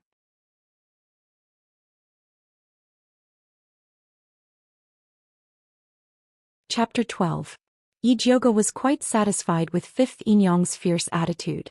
It wasn't enough for her to deal with Yi Yuxuan and Su Yufeng alone. She needed more helpers. Fifth Inyang and fourth younger sister were just the beginning. In the future, Su Yufeng and Yi Xianxian would cry. In the ink water garden, Su Yufeng held a blue and white porcelain cup and was slowly sipping tea. Yi Xianxian sat beside her and couldn't wait to ask Ji Hua, "Is everything arranged?" Replying to second miss, "This servant has already arranged everything. Tomorrow morning, someone will personally watch Fifth Inyang invite eldest Mississippi," Ji Hua respectfully replied. "That's good." Yi Xianxian nodded with satisfaction and then smiled at Su Yufeng. "I used to wonder why you kept Fifth Inyang and fourth younger sister. Turns out that it was to deal with Yi Jioga." "That's right. Being betrayed by someone you trust is the most painful feeling." Su Yufeng smiled. In fact, the chess piece she wanted the most was Mother Qing. Unfortunately, Mother Qing was too stubborn and had no children. It wasn't easy to grab hold of her weakness. She could only settle for Fifth Inyang. "Mother, you're really amazing." Yi Xianxian looked at her mother with admiration. She couldn't walk one step and see 3 steps ahead. "That's amazing." Su Yufeng smiled and then asked Ji Hua, "Have you found the person I asked you to find?" Replying to Madam, "This servant has already found him. He lives near the 10,000 feet abyss and is now in the Tongfu Inn." Ji Hua replied, "Very good. You can leave." Su Yufeng put down the teacup. Ji Hua bowed and retreated. "Mother, why are you looking for a woodcutter?" Yi Xianxian asked in surprise. "Silly girl, of course it's to be Yi Jioga's adulterer. Without an adulterer, how could Yi Jioga cover up the crime of murdering Yi Rui? Is that woodcutter reliable? What if he goes back on his word?" Yi Xianxian was a little worried. There would always be loopholes in a fabricated matter. "Silly girl, dead people don't go back on their word," Su Yufeng said meaningfully. Yi Xianxian immediately understood and smiled. "Mother is right. It seems that Yi Jiuge will not be able to turn things around this time. Poisoning and murdering one's own sister was already a capital offense. Coupled with having an affair, Yi Xianxian could already see Yi Jiuge's fate of being spurned to death. Learn more. Don't stare at small things all day. Remember, you are going to be the crown princess in the future, the mother of the world. Su Yufeng patted her daughter's hand and said, "It's getting late. You should go back to your courtyard and rest." "No, your daughter wants to sleep here tonight. Tomorrow morning we'll go see that bastard Yi Jiuge suffer." Yi Xianxian pestered Su Yufeng. "I really don't know what to do with you." Su Yufeng tapped her daughter's forehead and finally agreed. The next morning, Yi Xianxian and Su Yufeng were waiting for the show to start. He saw Yi Yuxuan walk in with an ashen face.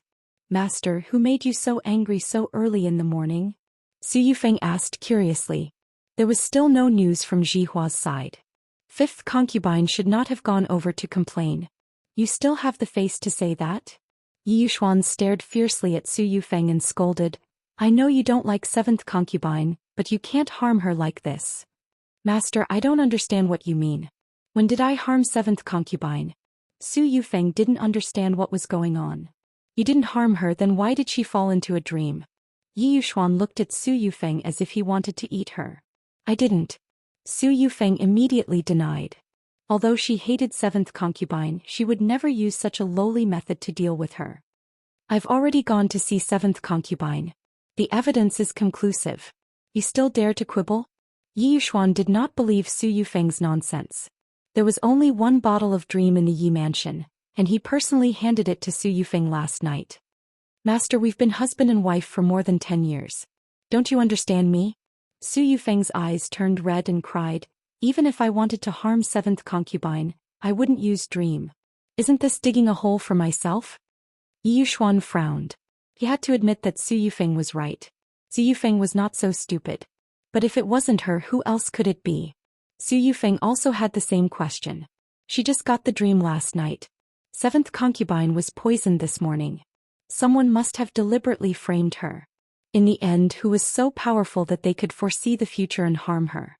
Just when Su Yufeng was puzzled, Jihua hurriedly walked in and reported, "Master, Furen, eldest young miss and fifth Yinyang are making a ruckus outside, saying that they want to find Master for justice." Su Yufeng suddenly became spirited and said, "Let them wait in the outer hall." Seventh concubine's dream was a small matter. The most important thing now was to deal with Yi Jiuge and get the purple thunderwood and her treasures. Jihua didn't answer immediately. Instead, she looked at Su Yufeng anxiously. She wanted to just call Madam. Eldest Miss and fifth concubine didn't look right. But Master was standing in front of Madam. She didn't dare to make a sound. She could only secretly look at second Miss next to her. Unfortunately, Yi Xianxian didn't understand what Jihua meant. Instead, she shouted unhappily, "What are you still doing here? Why don't you invite them over?" Yes. Jihua had no choice but to turn around and leave. "Master, let's talk about seventh concubine later. Let's go see fifth concubine first," Su Yufeng said softly. Humph. Yi Yuxuan's anger hadn't disappeared. He coldly snorted and took the lead to walk out. Su Yufeng and Yi Xianxian hurriedly followed him. Fifth concubine was standing in the hall. She was wearing an old lotus-colored dress. Her eyes were swollen like a peach. She looked very haggard. Yi Jiuge was wearing a light green dress. She expressionlessly watched Yi Yuxuan, Su Yufeng and Yi Xianxian walk in.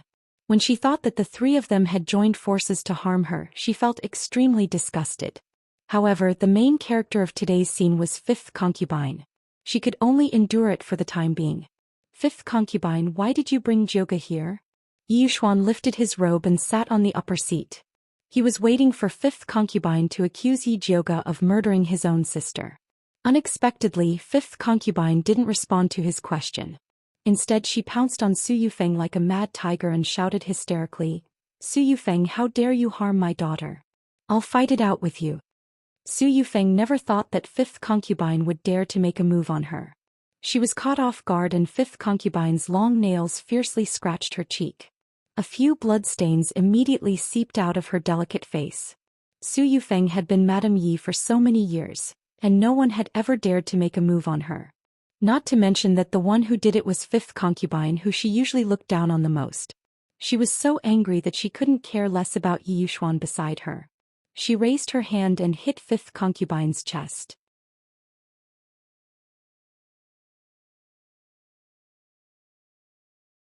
Chapter 13. Fifth aunt was beaten by Su Yufeng to the point of vomiting blood. Her body flew out like a kite with a broken string. Yizhoga leaped to catch fifth concubine. As soon as he landed, he shouted angrily at Su Yufeng, "Su Yufeng, you are truly ruthless. Not only did you harm fourth younger sister, you even didn't let fifth concubine off. Are you even human?" Before Su Yufeng could speak, Xianxia couldn't hold back anymore. She jumped out and scolded Yizhoga. "Yizhoga, what nonsense are you talking about? When did my mother harm fourth sister? It's clear that you were having an affair with a man outside and fourth sister saw it. That's why you used the dream to harm her." But Yizhoga directly slapped her and said coldly, "You have no respect for your elders. Since when did it become your turn to interrupt when DJ is speaking?" Xianxia covered her face and stared at Yizhoga with wide eyes. She said with a trembling voice, You dare to hit me?" Yizhoga slapped her again. "What did your mother teach you? Don't you know to speak respectfully to DJ?" Xianxia was afraid of being beaten. She quickly retreated behind Su Yufeng and cried, "Mother!" "Yizhoga, you dare to beat your sister in front of me and your father. Do you still have us elders in your eyes?" Su Yufeng trembled with anger and raised her hand to hit back. However, Yizhoga grabbed her wrist and fiercely threw her to the ground. "Others can say that I have no rules. Only a woman with a poisonous heart like you is not qualified to say this." Su Yufeng fell in front of Yi Yuxuan and shouted with disheveled hair, "Master!" "Yizhoga, what the hell are you doing?" Yi Yuxuan's face was livid and he was trembling with anger. "Father, I'm not crazy. The one who's crazy is Su Yufeng. You still don't know, but last night, Su Yufeng rushed into fifth concubine's courtyard and forced fourth sister to drink poison." Yizhoga said with an imposing manner. How could Yi Yuxuan not know that he agreed to all of this? However, no matter how shameless he was, he couldn't admit it in front of Yizhoga. He said coldly, "What nonsense are you talking about? Why would Madame force poison on fourth sister?" "That's right. That sickly Yi Rui wouldn't be able to live long if she was left there. Who would have the time to feed her poison?" Yi Xianxia helped Su Yufeng up and looked at fifth concubine with eyes full of resentment. Moreover, the lives of both mother and daughter are not even worth a medicinal pill. Who would do a losing deal? Eldest miss, my life is cheap, but fourth miss is master's flesh and blood. Is master worthless in your eyes? Fifth concubine panted. "Fifth aunt, I think you're really possessed. How dare you say such treasonous words?" Su Yufeng fiercely looked at fifth Inyang, who had changed sides at the last minute. She wished she could tear her body into 1,000 pieces. She turned to Ji Hua and ordered, "Someone take fifth Inyang away and ask a doctor to treat her." She deliberately emphasized the word cure. It was obvious that she wanted to kill fifth concubine. "I'll see who dares to touch her." Yizhoga stood in front of the fifth concubine. Ji Hua didn't dare to move and looked at Su Yufeng. Su Yufeng shouted to Yi Yuxuan, "Master, are you just going to watch Yizhoga humiliate us mother and daughter?" "Su Yufeng, don't be a thief. It's you and your daughter who humiliate others." Yizhoga sneered and turned to Yi Yuxuan, who had an ashen face, and said, "Father, you haven't asked fifth concubine why Su Yufeng poisoned fourth sister. Your daughter dares to guarantee that if you don't ask, you will definitely regret it for the rest of your life." Yi Yuxuan frowned deeply. He hated Yizhoga's attitude. It reminded him of his father-in-law Yun Tianwei, who used to be so arrogant. But he also knew that when they were so arrogant, it meant that something really happened that he couldn't miss. So no matter how much he hated them, he had to weigh the weight of Yizhoga's words. "Father, don't listen to eldest sister's nonsense. Mother has always been virtuous. It's absolutely impossible for her to harm fourth sister. They are framing her," Yi Xianxia said while gnashing her teeth. Yizhoga didn't even look at her. He just looked straight at Yi Yuxuan. The raging fire in his eyes made people not dare to ignore him. It was as if Yi Yuxuan missed today's question, he would regret it for the rest of his life. Yi Yuxuan really wanted to fling his sleeves and leave, but after thinking about it, he coldly snorted and said, "Fine, I want to see what tricks you are playing." Yi Zhouge lowered his head and softly said to fifth concubine, "Fifth concubine, if you have any grievances just tell father. I believe that father will definitely uphold justice for you and fourth sister." The fifth concubine wiped the blood from the corner of her mouth and staggered over to Yi Yuxuan. She said to him in a trembling voice, "Master, the madam plotted against the fourth miss because she knew that the fourth miss had obtained a great opportunity." "What kind of great opportunity?" Yi Yuxuan's heart moved. He couldn't help but look at Yi Zhouge. Could it be that this damned girl gave fourth sister some benefits so Su Yufeng got the news and went to snatch it in advance? Thinking of this, he suddenly felt a little dissatisfied with Su Yufeng, who had hidden the treasure from him. "Master, don't listen to her nonsense. Fourth sister stays in the courtyard every day and doesn't go out. How can she have any great opportunity? It's clearly—" Su Yufeng was a little anxious. She felt that things were completely out of her control and she was running in an unknown direction. "Shut up." Yi Yuxuan impatiently interrupted Su Yufeng's words, then said to the fifth aunt, "Just what kind of heavenly opportunity did fourth girl obtain? Tell me honestly if you dare to lie." There was no need to say more threatening words. He believed that fifth concubine knew what was good for her. Of course, fifth concubine knew what was good for her. She stood up straight and glanced at Su Yufeng and Yi Xianxian's hate-filled faces.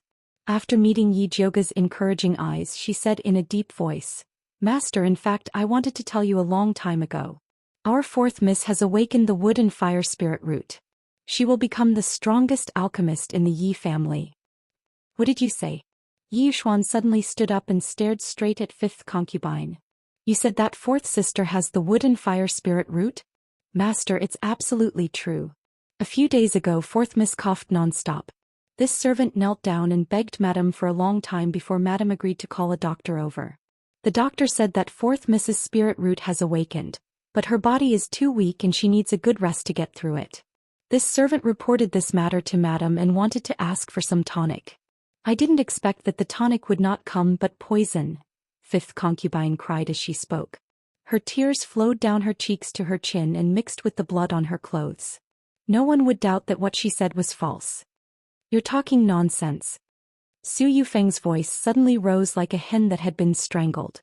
She didn't know that Yi Rui had awakened the wood and fire spirit root. If she had known earlier, that damned girl's grave would have been covered with weeds.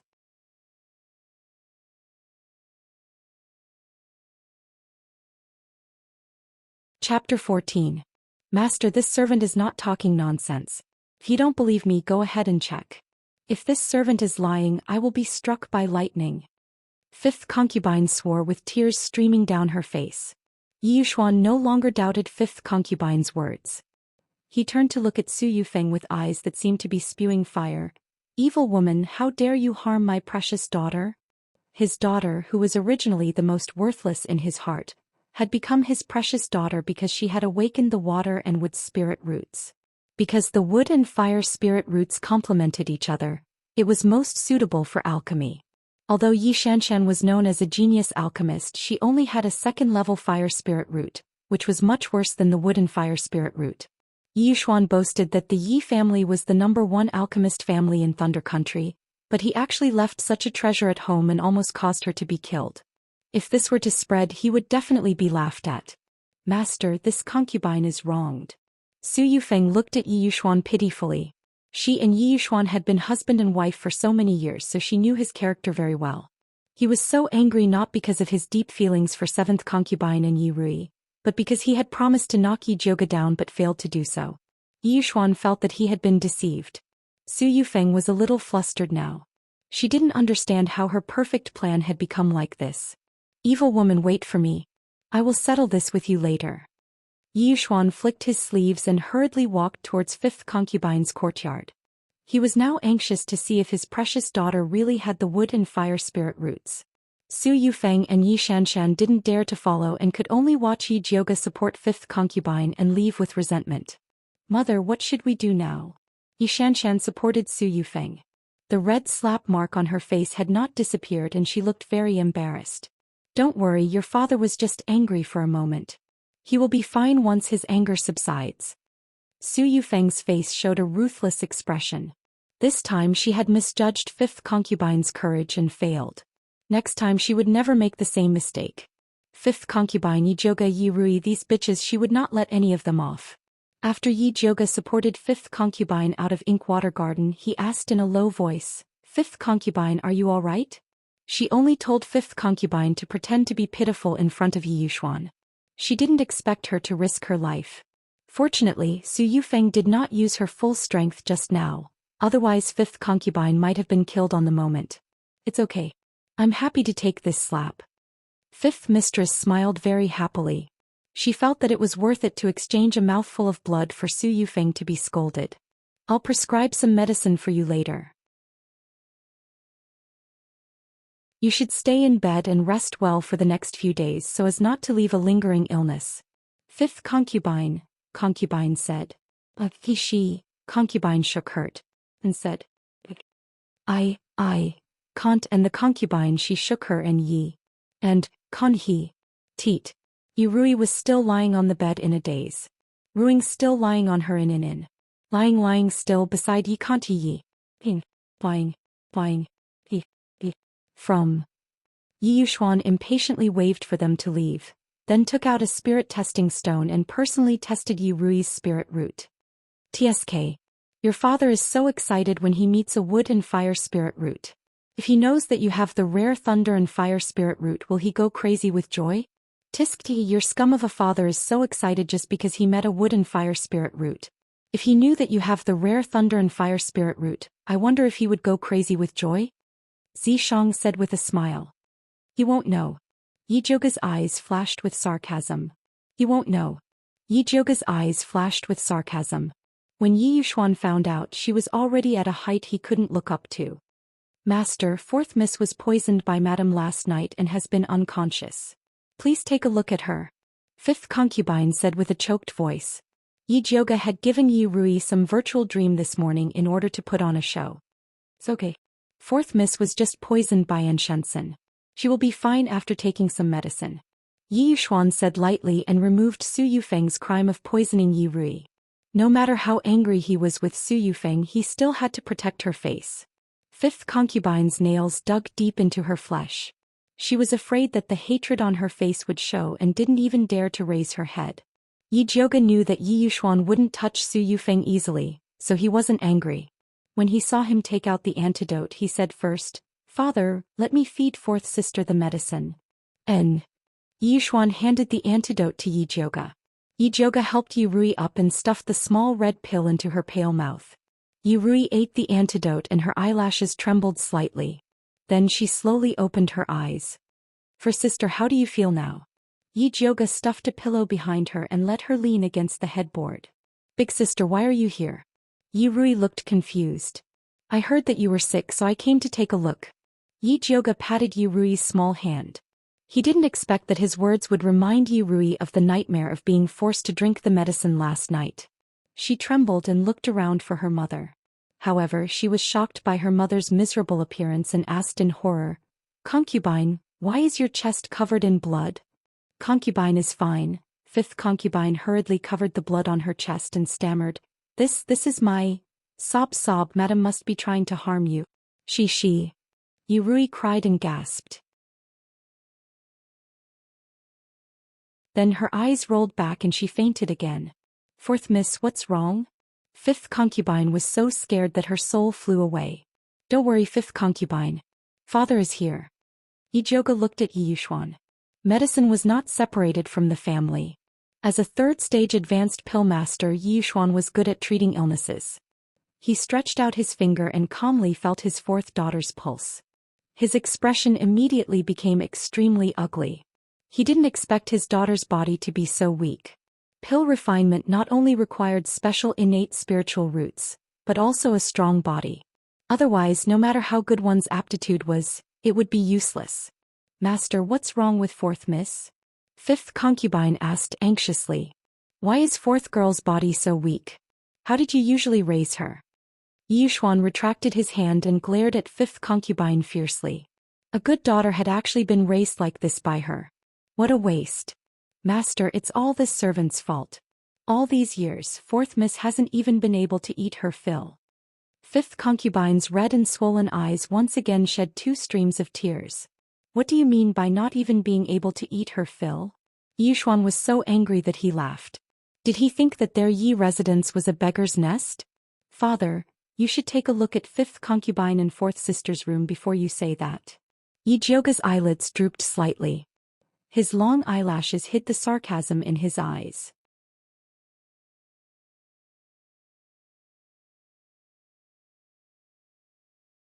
Chapter 15. Yushuan looked around and found that the room was extremely dilapidated. The windows were full of cracks, the benches were missing arms and legs, and there was not even a teapot and cup on the table. He really didn't know that his Yi mansion had such a broken place, and that it was his aunt and daughter who lived there. Now he really believed that fourth girl's body was so weak because she didn't have enough to eat. Father, although fourth sister's body is weak, as long as she uses elixirs she can still recover. Don't you have a lot of foundation cultivating elixirs? Why don't you give a few bottles to fourth sister? Yi Jioga smiled. She knew that Yi Yushuan had always been stingy. Taking his elixirs was like taking his life, so she deliberately said this. Yi Yushuan's face couldn't help but twitch. He took out a jade bottle with some heartache and pretended to be generous. Okay, let fourth girl try this bottle of foundation cultivating elixirs first. If it's not enough, then take more. Although he was reluctant to give up his elixirs, he was even more reluctant to give up fourth girl's good aptitude. He was so conflicted that his liver hurt. Yi Jioga took the elixir and stuffed it into fifth aunt's hand. He smiled. Father has already promised to give fourth sister 2 bottles of foundation cultivating elixirs every month. Fifth aunt, quickly thank father for fourth sister. This servant thanks master on behalf of fourth miss. Fifth aunt immediately knelt down and kowtowed to Yi Yushuan. Yi Yushuan's eyes widened. When did he promise to give fourth girl a bottle of foundation cultivating elixirs every month? There were 15 foundation cultivating elixirs in a bottle. Not counting the time, energy and cultivation, just the medicinal herbs alone cost 150 taels of silver. It was too expensive to give it to fourth girl. But Yi Jioga and fifth aunt echoed each other, so he really couldn't put down his pride to refuse. He could only force a smile and said, fourth girl's body is weak. She can't use 2 bottles a month. 1 bottle is enough. 1 bottle it is. Yi Jioga was very satisfied with this. It should be known that the most favored Yi Xianxia also had a bottle of foundation cultivating elixirs every month. Thank you, master. Fifth aunt repeatedly thanked him. Take care, fourth girl. If anything happens to her, I will ask you. Yi Yushuan was still distressed about his elixirs and didn't want to stay for a minute. Don't worry, master. This servant will take good care of fourth Mississippi. The fifth concubine nodded repeatedly, and then said with some suspicion, it's just that fourth Miss's body is weak. I'm afraid it's not appropriate for her to live in this shabby room. Please help us, master, and ask madam to be merciful and let fourth Miss move to a better courtyard. No matter what, she is your daughter. My daughter should be raised with care. There's no need for that evil woman Su Yufeng to show mercy. In the future, there's no need to ask her about the matters in the mansion. You can make your own decisions.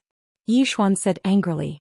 Su Yufeng, this ill-intentioned woman, actually abused his precious daughter in private, causing him to have to use so many medicinal pills to help his precious daughter recuperate. It was really infuriating. The more Yi Yushuan thought about it, the angrier he got. He left after saying, in the future, you and seventh concubine will be the housekeeper. Fifth aunt stared blankly at Yi Yushuan's departing figure. She turned her head and asked Yi Jioga, eldest miss, what did master mean by what he said just now?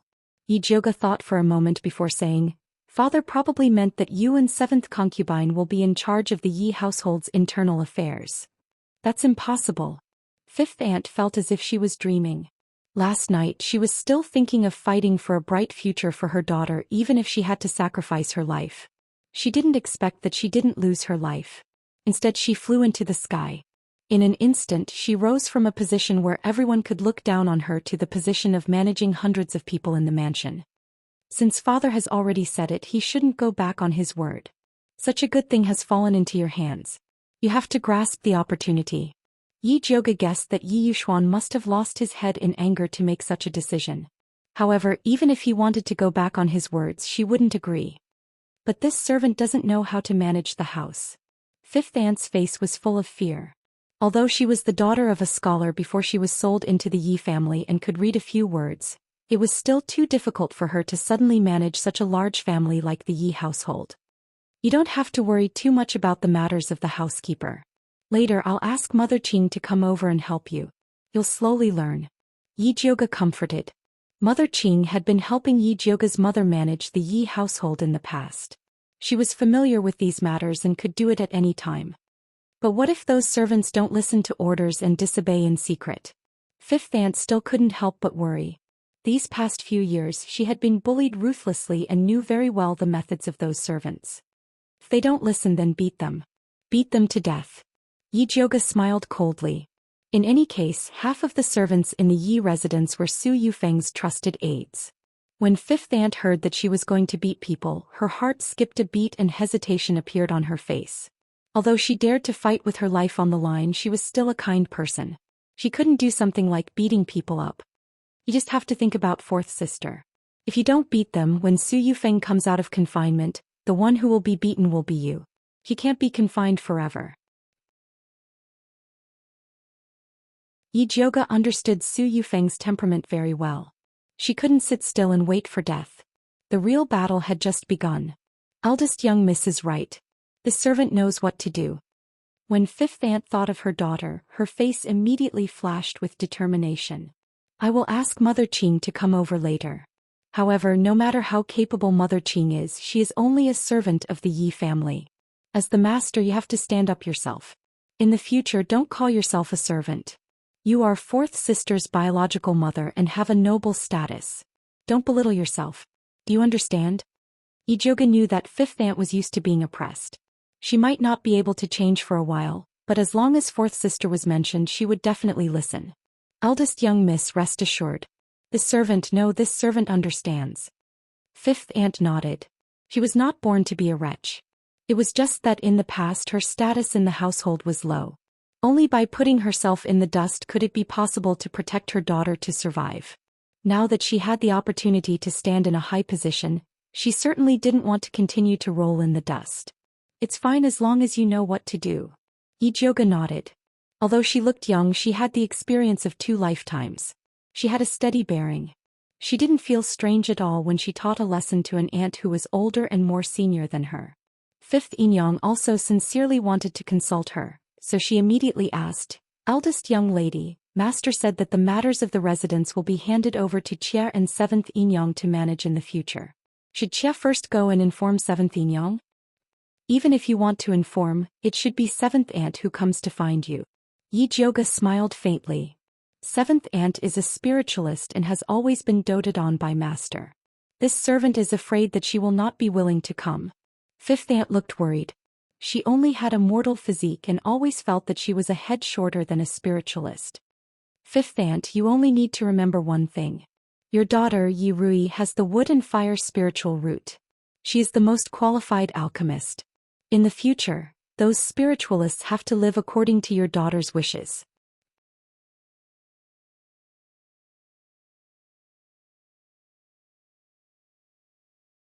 Chapter 16. Are alchemists really that powerful? Although 5th Aunt knew that alchemists were rare, her daughter was still sick in bed and had not refined a single pill, so she was not confident. Of course, otherwise why would 7th Aunt be willing to marry father as a concubine? Yi Jiuge said lightly. 7th Aunt Mu Xianglan was a wood element beginner spiritualist. She was young and beautiful, so she could be the main wife of any small family. However, she said that she respected Yi Yuxuan's reputation as an alchemist grandmaster and would rather marry him as a concubine. To put it bluntly, it was to get better cultivation resources. It was very difficult for spiritualists to cultivate. Without the help of pills, it would be very difficult to advance further. However, pills were expensive and ordinary families could not afford them. In order to earn more money to cultivate, many spiritualists would work for large families. There were also many beautiful people like Mu Xianglan who found a backer. Although Mu Xianglan had been married to the Yi family for more than 2 years, she was still doted on by Yi Yuxuan because she had successfully advanced a while ago. Now she received the same treatment as Yi Xianxia, a bottle of cultivating essence pills every month. Mu Xianglan was a smart person.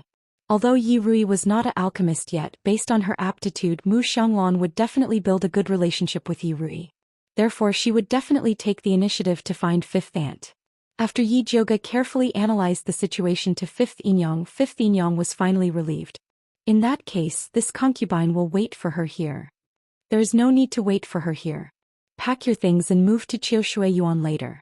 Yi Jioga ordered. Qiushuiyuan? Fifth aunt's eyes widened in shock. She shook her head and said, No, that is the courtyard that madam prepared for you. How can we live there? Qiushuiyuan was Yun Jiaojiao's favorite courtyard and the most beautiful place in the Yi residence. It was famous for its autumn waters. She had planned to let her daughter Yi Jioga live there.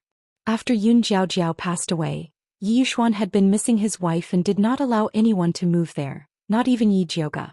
Later on, Yi Jioga was tested to be a waste of talent. After the crown prince revealed the idea of breaking off the engagement and marrying Yi Xianxian, Yi Yuxuan acquiesced to Su Yufeng tidying up the Qiushui garden for Yi Xianxian to live in. I'm living very well in Purple Forest Park. I won't move anywhere else. Besides, the only good empty courtyard in the mansion is Autumn Water Park.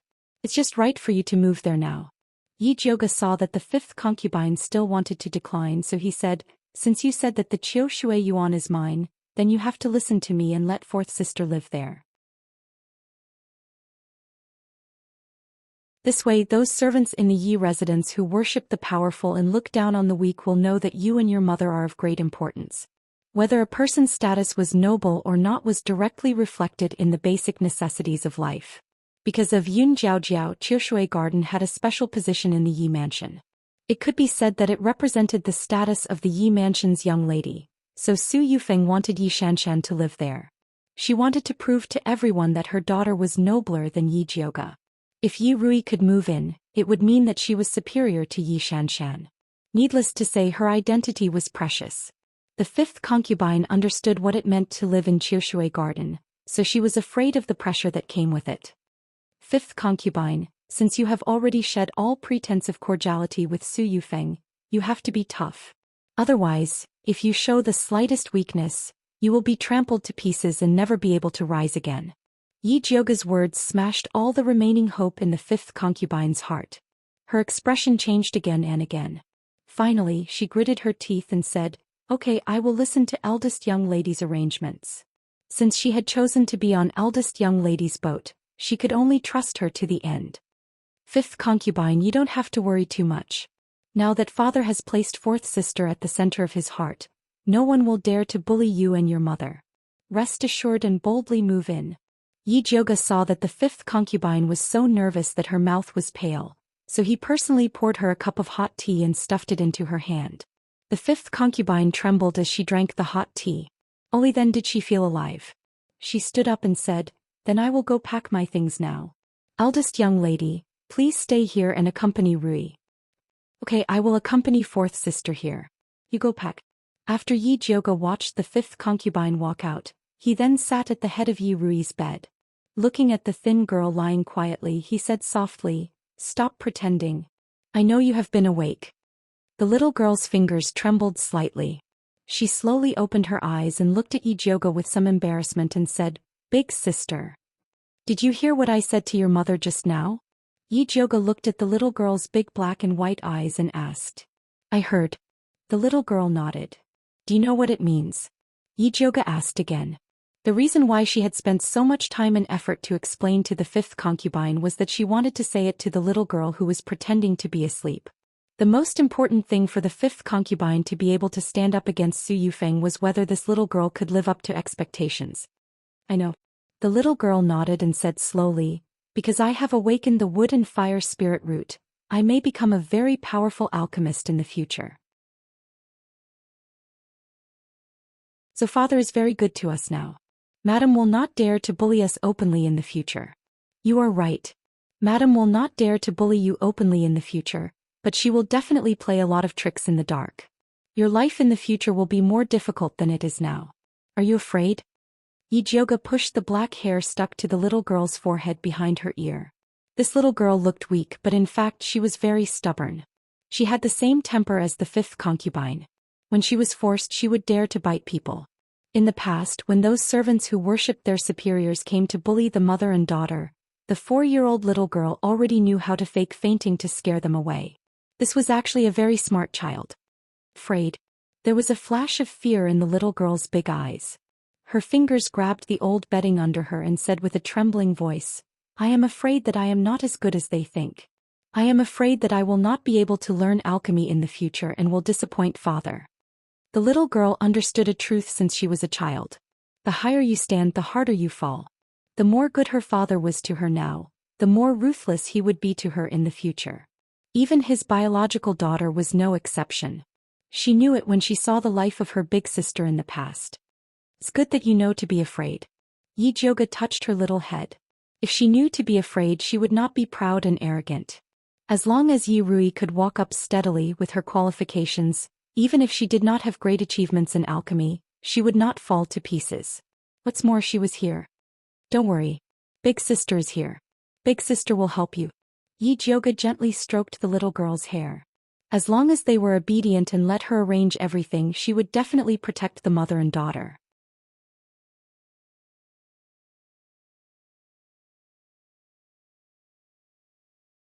Chapter 17. After Yi Jioga comforted Yi Rui, he found Mother Qing and asked her to help 5th Inyang move things to Qiushui Yuan.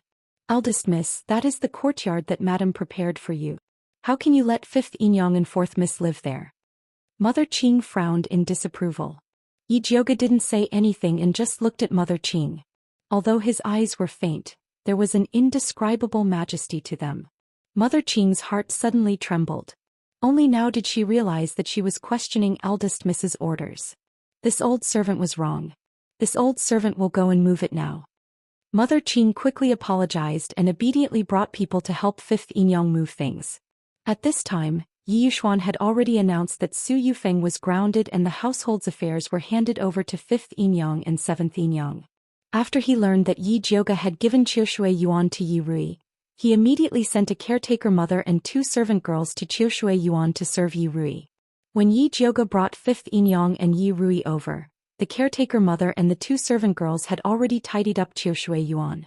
The caretaker mother's surname was Qiu. She had long eyebrows and thin eyes. She looked very smart and capable. She led a group of servant girls and made arrangements for 5th Inyang and Yi Rui.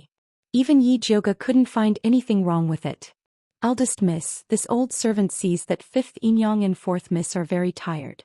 If you don't have any other orders, why don't you let them rest first?" Mother Qiu bowed to Yi Jioga. Yi Jioga frowned slightly. Mother Qiu's words seemed to imply that 5th Inyang and Yi Rui were her servants and needed her permission to rest. Needless to say, Yi Yuxuan must have secretly ordered Mother Qiu to use any means necessary to sow discord between her and 5th Inyang. If Yi Yuxuan didn't do as he wished, he probably wouldn't be able to sleep well. So Yi Jioga followed Mother Qiu's words and said, "If that's the case, then let 5th Inyang and 4th miss rest. I'll come see them another day." With that, he nodded to 5th Inyang and Yi Rui and left with Mother Qing. Later, pick some reliable servants to serve in Qiushui Yuan. Yi Jioga ordered Mother Qing after he left Qiushui Yuan. Mother Qiu was such a troublemaker. She had to find some reliable servants to serve around 5th Inyang and Yi Jioga. "Eldest miss, why don't we bring back the old people who were driven out of our mansion?" Mother Qing asked. "Those were the children of the Yun manor and were the most loyal." "No, we absolutely cannot bring the Yun family's elder back," Yi Jioga said solemnly. On the surface, the elders of the Yun family were all driven away by Su Yufeng. But without Yi Yuxuan's consent, how would Su Yufeng dare to touch them? Jiao Yun Yun Yun Yi Jiao Yun Yun Jiao. Yi Yi Yu to Yun Yi Inyang Yu Yi Yun Yun was. If he really wanted to find the old man from the Yun family, Yi Yuxuan would immediately release Su Yufeng and step on her and the 5th aunt. Yi Yi Yu and Yi Yu and Inyang and Y Inyang. Yu. Yi Yi Yu Yi I did Yin Yang and said and Yi Yi Yi. Yi Yufeng didn't care about 5th Inyang and Yi Rui. He just wanted to keep them in check. He felt that Su Yufeng was getting bolder and didn't take him seriously. That was why he wanted 5th Inyang to fight against Su Yufeng. In addition to raising Yi Rui's status, he also wanted to raise 5th Inyang's heart. 5th Inyang was too lowly. As long as someone was willing to help her, she was willing to follow them. But if she grew up and became more knowledgeable, she would become greedy. She would hate those who helped her in the dust because they saw her at her worst. Yu Xuan knew this. After all, this was how he lived in the Yun family. Miss, since you know 5th Inyang will fight against you in the future, why are you still willing to help her? Mother Qing asked nervously. Since I dared to raise 5th Inyang and 4th sister, I naturally have the confidence to hold them in my hands. Yijioga smiled faintly. Ingrates wouldn't appear in her hands. Those that appeared were already dead. Even so, it's hard to predict a person's heart. We should find more reliable people to put beside 5th Inyang and 4th Mississippi. This old servant doesn't think that Mother Chiu is a good person. Mother Qing immediately said. It's too late to pick people now. I'm going to buy some slaves to train. Mother Qing, come with me. Yijioga changed into a simple blue dress and covered her face with a curtain hat. Then she left the Yi family with Mother Qing. On the street, they found several groups of soldiers searching for the escaped slaves of the Su family. The Su family really has a lot of face. It's just an escaped slave, but they actually sent out soldiers to search. Mother Qing couldn't stand the Su family's behavior. No matter how big her face is, it's none of our business. Yijioga didn't take this matter to heart. At the moment, buying slaves was more important. At the largest slave market on West Street, there were many high platforms. The slave head was shouting loudly on the platform. The slaves standing on the platform were wearing ragged clothes. Their eyes were dead, as if they had lost their confidence in life. Just looking at them made people feel depressed. It was no wonder that the people of the big families didn't like slaves to serve at home. Eldest miss, why don't we go back to the Yun family's manor and pick some reliable people to serve? Mother Qing didn't like these slaves at all. They looked dirty and vulgar. The female slaves with a bit of beauty looked like they were specially raised to serve men. How could they be qualified to serve the eldest miss? Since we're here, let's take a look first. Yijioga didn't want those clever maids. Instead, she wanted people who were willing to sacrifice their lives for her. The reason why these slaves were desperate was because they had lost their confidence in life. If you could give them a bit of hope to live, they would sell their lives for you. However, Yijioga strolled around the slave market. She didn't like any of them. Those slaves were like dead fish. This kind of training was too exhausting. She wanted to find some with better qualifications. Zishang, are you here? Yijioga decided to ask for help. What's the matter? Zishang's lazy voice sounded. Help me pick a few slaves with good qualifications. Yijioga said directly. 500 steps to the left. There's a slave that's not bad. Zishang said casually. Yijioga glanced around and found that 500 steps to the left was a row of black wooden houses. That was the slave warehouse. Unauthorized people were not allowed to enter. As expected of a slave that Zishang fancied. He didn't know if they were good or not, but they would definitely be troublesome. Although it's troublesome, it's definitely worth it. Zishang had a look of, it's up to you whether you want to go or not. Yijioga hesitated for a moment. In the end, she still decided to take a look. She couldn't just barge in. She had to use some tricks.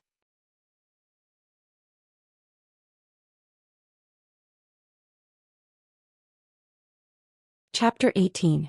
Yijioga thought about it. Then she took out 2 gold ingots from her purse and played with them in her hand. Then she took Mother Qing to the largest slave yard.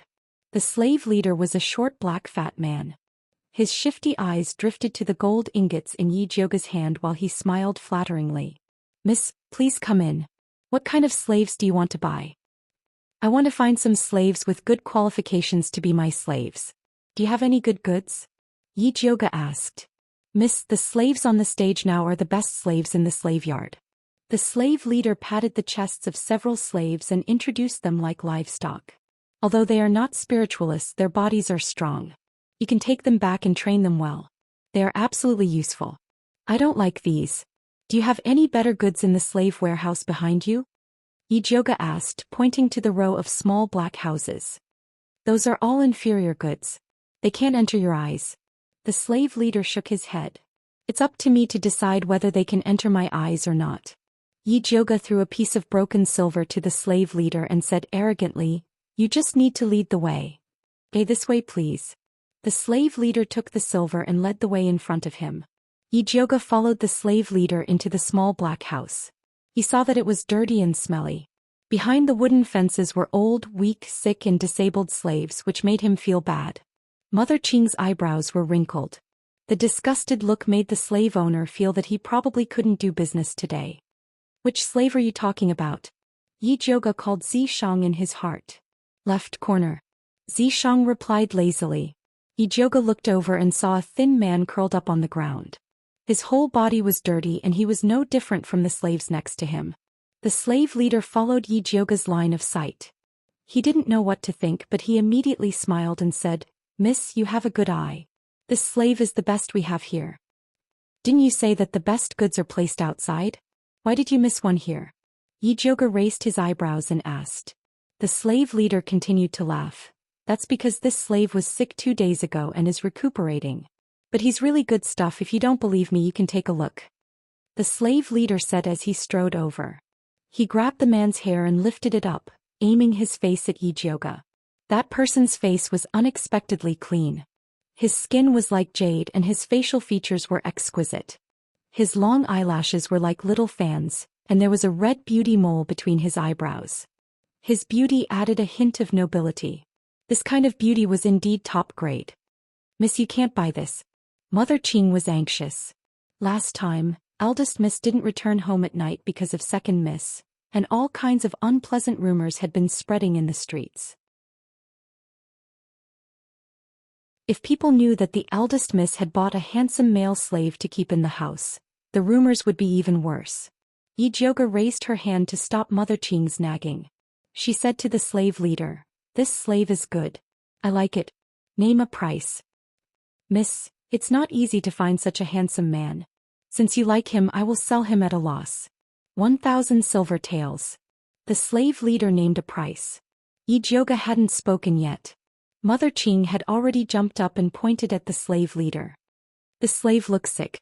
He won't wake up even after this. You still have the face to sell him for 1,000 silver taels? Do you think we are fools?" Since eldest miss insisted on buying, Mother Qing could only help her bargain. "Then how much do you want?" the slave leader asked. 50 silver taels. Mother Qing directly offered a price. "This price is too low. With his appearance, no matter if we sell him to a small restaurant or a brothel, we can get at least 1,000 silver taels," the slave leader said angrily. "So what if he looks good? He looks sick. If we buy him, we will have to pay for the medicine. If you don't want to sell him, then keep him for yourself." Mother Qing pretended to leave. 50 silver taels is really not good. At least 500 silver taels. The slave leader showed a painful expression. 60 silver taels, no more. Mother Qing said without any doubt. No, 400 silver taels. 80 silver taels. After a fierce bargaining, the deal was finally made for 100 silver taels. Yi Jiuge took out 100 silver taels and took the person away. "Boss, you only sell such a good thing for 100 silver taels. Isn't it too much of a loss?" The thug who was guarding the door had a face of pity. It was the first time he saw such a beautiful man. "It's good enough to earn back the medicine money." The slave leader had a face of bad luck. Last night he found this injured and unconscious beautiful spiritualist on the side of the road. He thought he would make a fortune this time. He didn't expect this beautiful man to have a strange disease.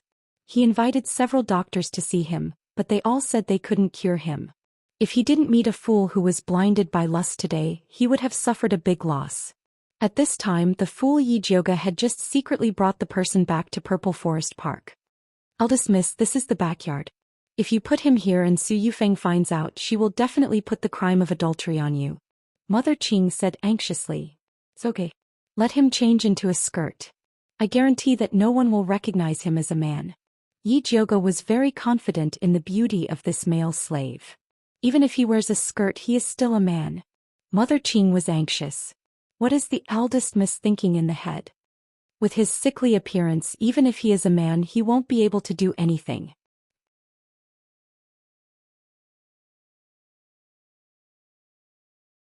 Yi Jiuge saw that Mother Qing's old face was wrinkled like a bun. She decided to find something for her to do. "Mother Qing, the slave was not bought. I will trouble you to go to the manor and pick some suitable people to serve in the mansion. Okay, this old servant will help you pick people." Mother Qing was shocked. She felt that if there were a few more servants in the courtyard, the eldest miss should not mess around again. After Mother Qing left, Yijioga closed the door and began to check the pulse of the beautiful male slave.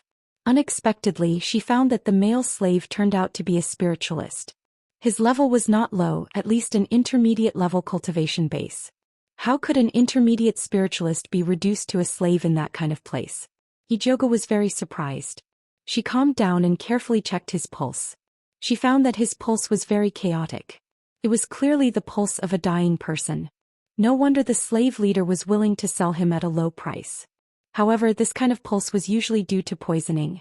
Yijioga carefully checked his eyelids, lips and nails, but she didn't find anything abnormal. It was really strange. She took out the thunder fire needle and carefully pricked the beautiful male slave's renjong, huku and several other acupuncture points. Finally, when the needle tip was pulled out, it brought a little purple-black blood. It was a small blood bead, but it emitted a sweet smell. It made people feel dizzy and nauseous. It was really strange.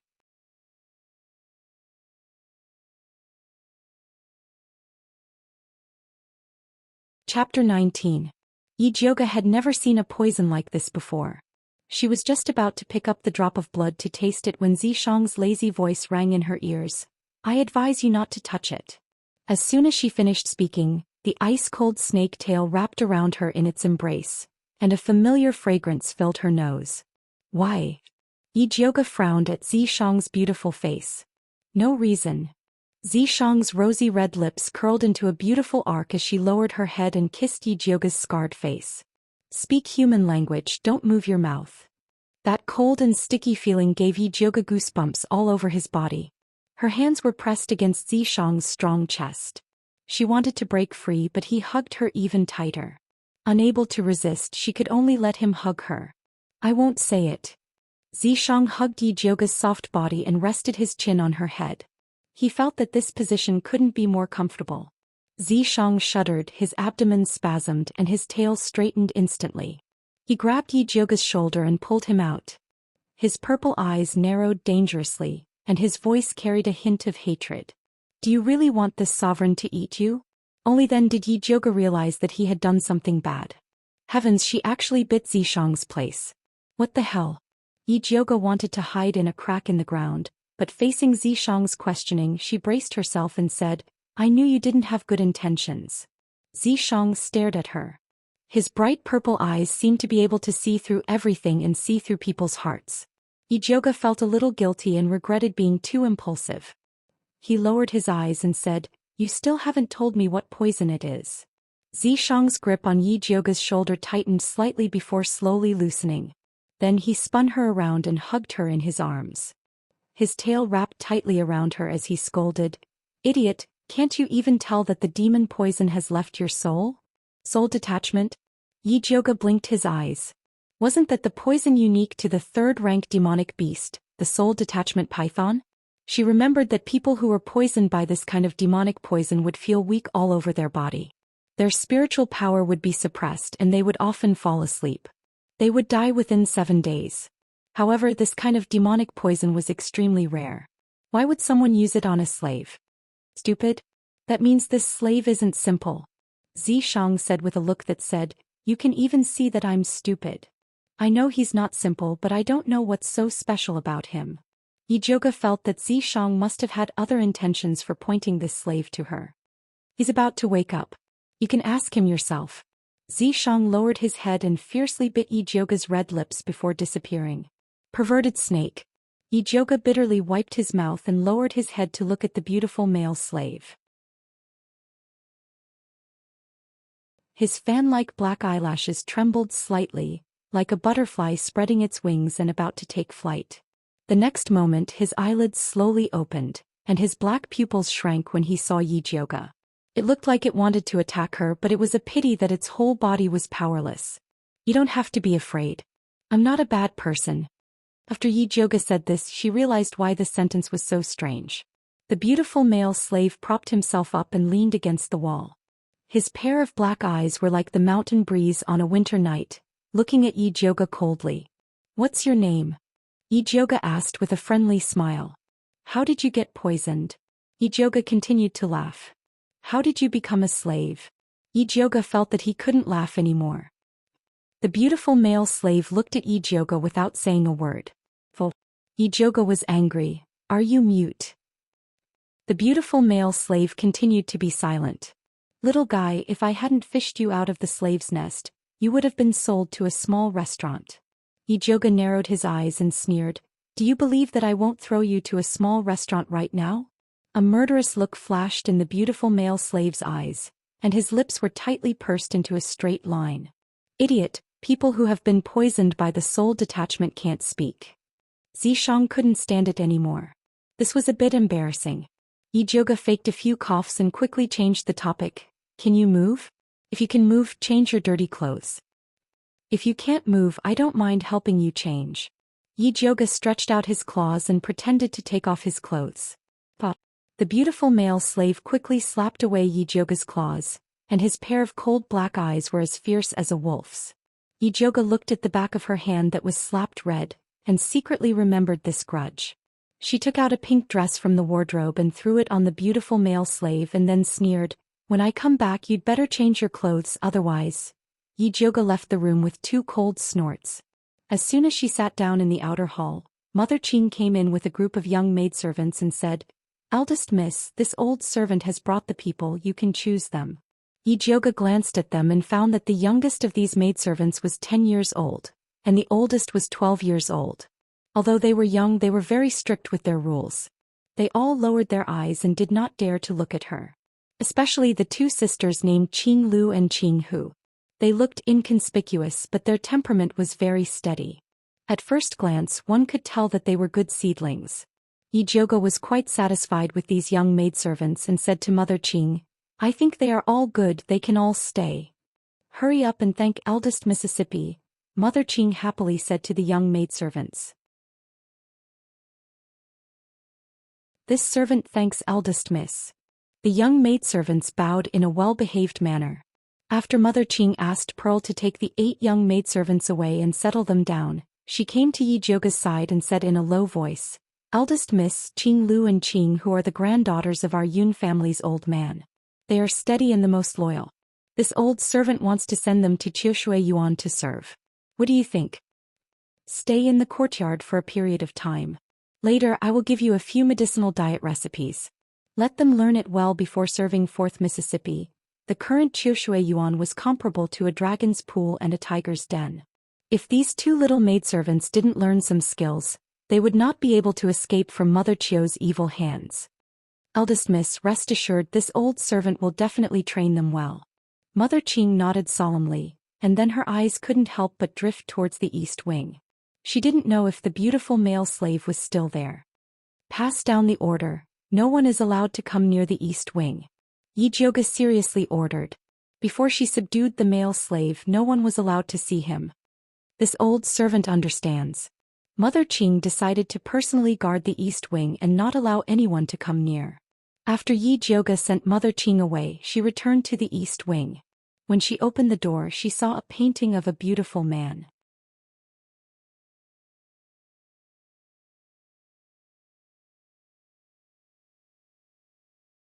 Chapter 20. He saw the male slave wearing a pink dress sleeping on the bed. His black and beautiful hair fell like a waterfall beside the bed. A red mole between his eyebrows reflected his beautiful face. It was a beautiful picture of a handsome man. Ijoga brushed his hair. He looked dirty in the slave's nest, but he didn't expect him to be so clean. It seemed like he didn't need to be thrown into the bathtub to wash. Little Joga, you like this kind of sissy? Zhishang's dissatisfied voice came out. How do you know he's a sissy? This male slave didn't say a word from beginning to end. Ijoga couldn't see where his mother was, but he felt that he was very fierce, like a wild wolf in a desperate situation.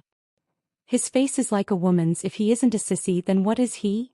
Zhishang regretted letting Ijoga bring this male slave back. He hadn't taken down little Joga yet. What if this sissy took him away? No, he had to get rid of this sissy when he had the chance. If a face like a woman is a sissy, then you must be the most sissy demon in the entire demon race. Ijoga sneered. With Zhishang's heaven-defying beautiful face, he still had the nerve to laugh at others. So that's how it is. Zhishang suddenly realized and then smiled proudly. Little Joga really loves me the most. Thinking too much is an illness, it needs to be cured. Yi Jioga rolled his eyes, then lowered his head and poked the male slave's face. Seeing that he still didn't wake up, he immediately felt a little worried. He slept all day and was completely useless. But to cure this soul-leaving demon poison, he needed the soul-leaving python's accompanying spirit grass, purple serene flower. Purple serene flower was very expensive. The cheapest was 1,000 taels of silver. Buying it for this male slave was too much of a loss. You better be worth this price or else I'll sell you to a small restaurant. Yi Jioga pinched the male slave's beautiful face, took 1,000 taels of silver and prepared to go out to buy purple serene grass. I advise you to change your appearance when you go out. Zhishang's voice sounded again. Why? Yi Jioga raised his eyebrows. Because it's troublesome. Zhishang said. Yi Jioga carefully thought about it and understood Zhishang's meaning.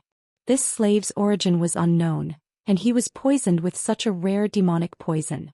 Disguising himself was a piece of cake for Yi Jioga. She covered the black scars on her face with powder and patted her face. Then she turned into a girl with an ordinary face. Even Mother Qing couldn't recognize her. An expensive elixir like the purple serene flower could only be found in large pharmacies. Although the Yi family had a few big pharmacies in Shangjing, Yi Jioga was afraid of being recognized, so he chose another big pharmacy called 100 Herb Hall. At this time, there were 7 or 8 assistants in the simple and unadorned medicinal hall, arranging medicinal herbs to entertain the guests. Seeing Yi Jioga come in, a tall and thin shop assistant immediately greeted him enthusiastically. Sir, are you here to get medicine or see a doctor? Do you have any amethyst grass? Yi Jioga asked. The shop assistant's face stiffened, but he quickly regained his composure and said in an even more enthusiastic manner, only the shopkeeper can sell spirit herbs like the purple serene flower. Please go to the private room and wait for a moment. I will immediately call the shopkeeper over. Yes. Although Yi Jioga felt that the attitude of the shop assistant was a bit strange, she thought that such a big pharmacy wouldn't trick her, so she went to the private room and waited. The shopkeeper quickly rushed over with a red brocade box. He smiled and said, Honored guest, please forgive me for not coming out to greet you. My surname is Jean, how may I address you? My surname is Su. Yi Jioga casually gave a fake surname and said, I want to buy a stalk of amethyst grass. Does shopkeeper Jean have it in stock? Miss Su, you came at the right time. Our store just bought a stock of high-quality amethyst grass. Please take a look and see if it is suitable. Shopkeeper Jean opened the brocade box and placed it on the table. Inside was a stalk of glowing purple spirit herb. It was 7 inches long and had a complete root. It carried a faint fragrance. It was indeed of high quality. How much does shopkeeper plan to sell it for? This stalk of spirit herb was packaged so beautifully. Yi Jioga guessed that it would cost a lot. Pardon me for asking, but what kind of elixir does Miss Su plan to refine with this herb? Shopkeeper Jean asked with a smile. What? Does your store need to exchange elixir recipes for elixirs? Yi Jioga smiled faintly, but a trace of vigilance rose in her heart. Shopkeeper Jin's question clearly had a deeper meaning. Of course not. This old man just felt that someone who can use a level 3 spiritual grass to refine pills is after all a capable person. Therefore I wanted to make friends with you. If I caused young lady Su to misunderstand, please forgive me. Shopkeeper Jean hurriedly apologized. Let's cut to the chase. How much is it? Yi Jioga asked directly. She felt that something was wrong with shopkeeper Jean. 1,000 silver taels. I'll take it as making a friend. Shopkeeper Jean said straightforwardly. Deal. Yi Jioga took out 1,000 silver taels and declined shopkeeper Jin's invitation to taste tea. She quickly left 100 Herb Hall. She had only taken a few steps when she realized that someone was following behind her. Yi Jioga did not make a sound. She circled around a few times before she could clearly see the people following her. There were a total of 3 people. They were all martial artists who trained in the body refinement realm. Their tracking techniques were not brilliant and they did not look like they were experienced. Yi Jioga led them to the most remote alleyway in Shangjing. Her figure flashed and disappeared. The 3 martial artists chased her to a dead end and did not see Yi Jioga. They immediately shouted in surprise, Where is she? Where did she run off to? Big brothers, what business do you have with me? Yi Jioga walked out from behind them. The three martial artists were immediately shocked. The short and fat martial artist's eyes turned and he immediately revealed a sinister smile. Little girl, if you have the money to buy spirit herbs from a medicine store, you must have brought a lot of silver with you. Hurry up and hand it over. I didn't know that the Imperial Guards were so poor that they had to rob me. Yi Jioga narrowed her eyes. She had just discovered that the three martial artists had thick calluses on their palms. That was a mark that would only appear after practicing with the long spear for many years. In Shangjing, only the Imperial Guards needed to practice with the long spear. If it weren't for that, she would have already killed these three people. The three martial artists discovered that their identities had been exposed. They immediately revealed a fierce smile and said, "Since you know, then obediently come with us." As they said this, they pounced towards Yi Jioga. Ping ping ping. Yi Jioga lifted her leg and kicked the three people away. "If you want to live, then tell me honestly. Who sent you to follow this miss?" Yi Jioga grabbed the short and strong martial artist's hair and pulled his face up. "No one sent us. We saw that you were easy to bully, so we followed you," the martial artist said stubbornly. "It seems that you won't shed a tear until you fall into the coffin." Yi Jioga lifted her leg and stepped on the martial artist's calf. 0. The martial artist's calf broke into 3 pieces. He let out a miserable cry. It's been a long time since I interrogated someone. My skills are a bit rusty." Yi Jioga shook her head and said regretfully, "Originally I only wanted to step on him in 2, but I accidentally turned it into 3. Don't worry, I'll change the place and I guarantee that I'll give you a quick death." As she said this, she lifted her leg again.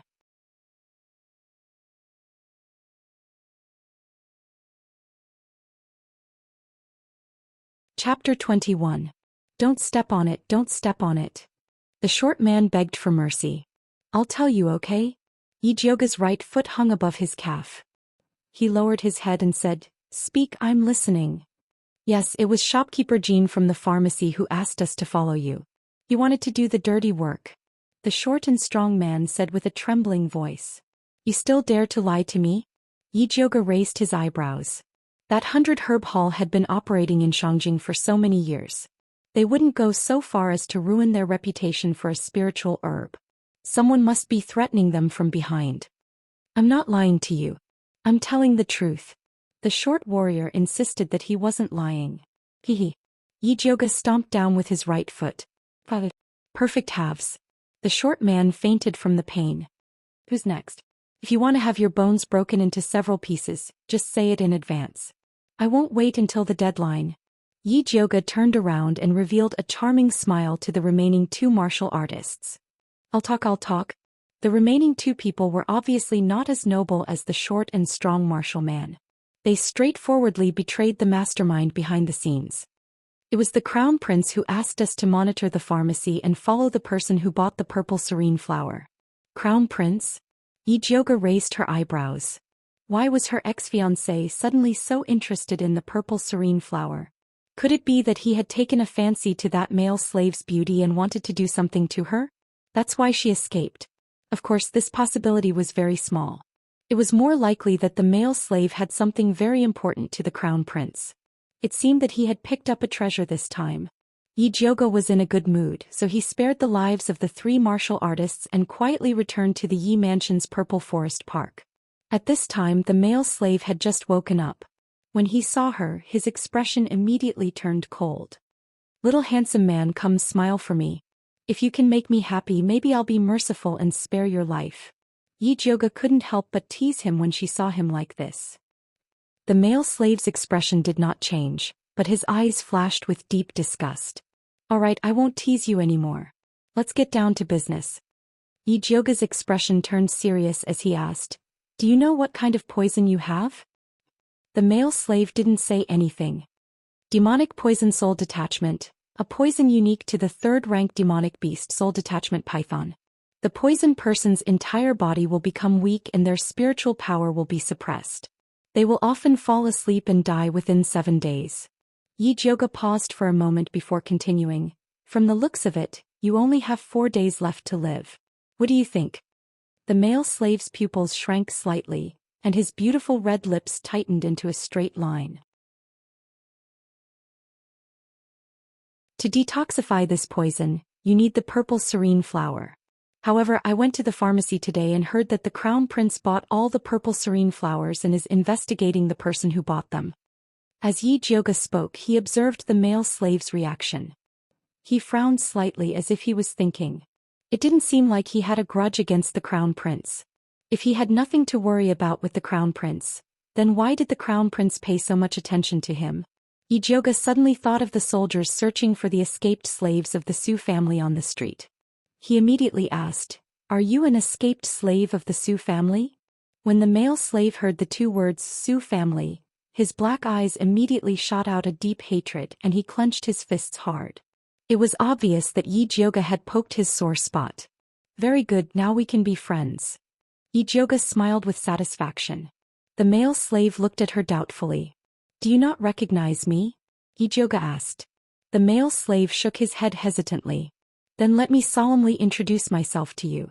My name is Yi Jioga, the former fiancée of the crown prince and the current stepdaughter of Su Yufeng. Do you think these two things are sincere enough? Yi Jioga wiped off the disguise powder on her face, revealing her true face full of black scars. She smiled and said, I thought my notoriety had spread throughout Shangjing.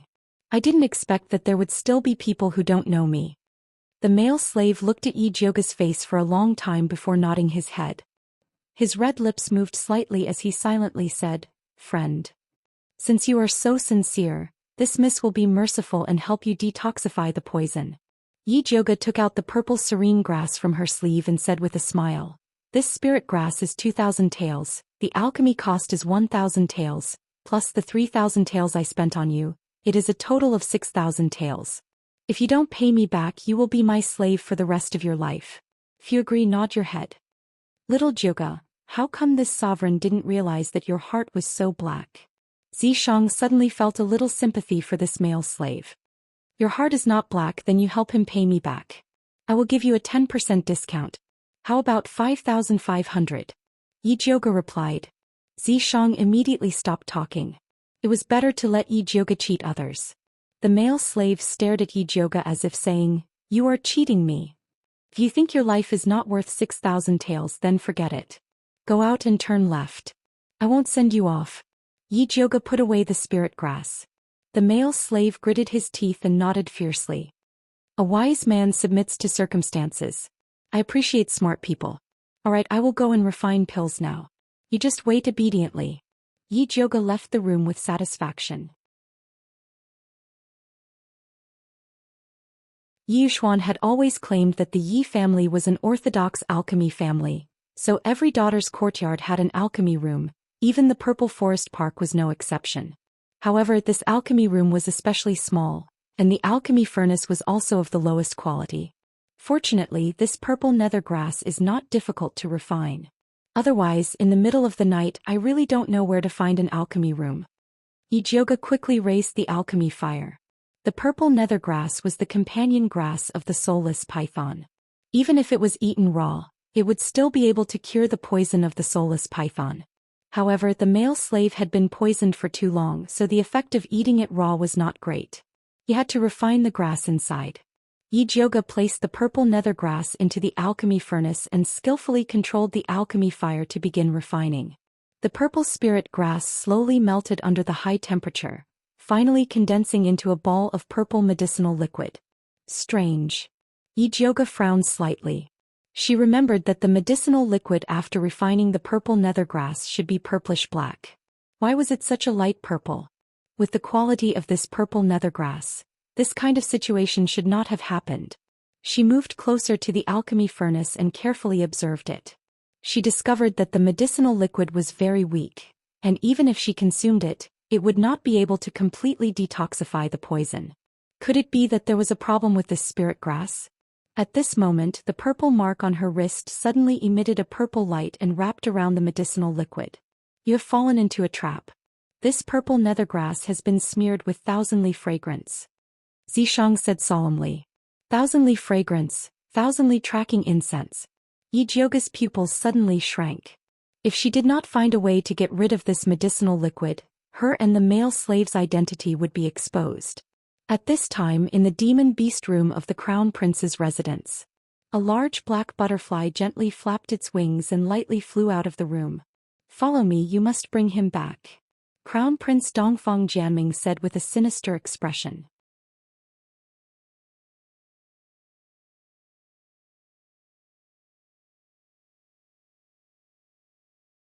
Chapter 22.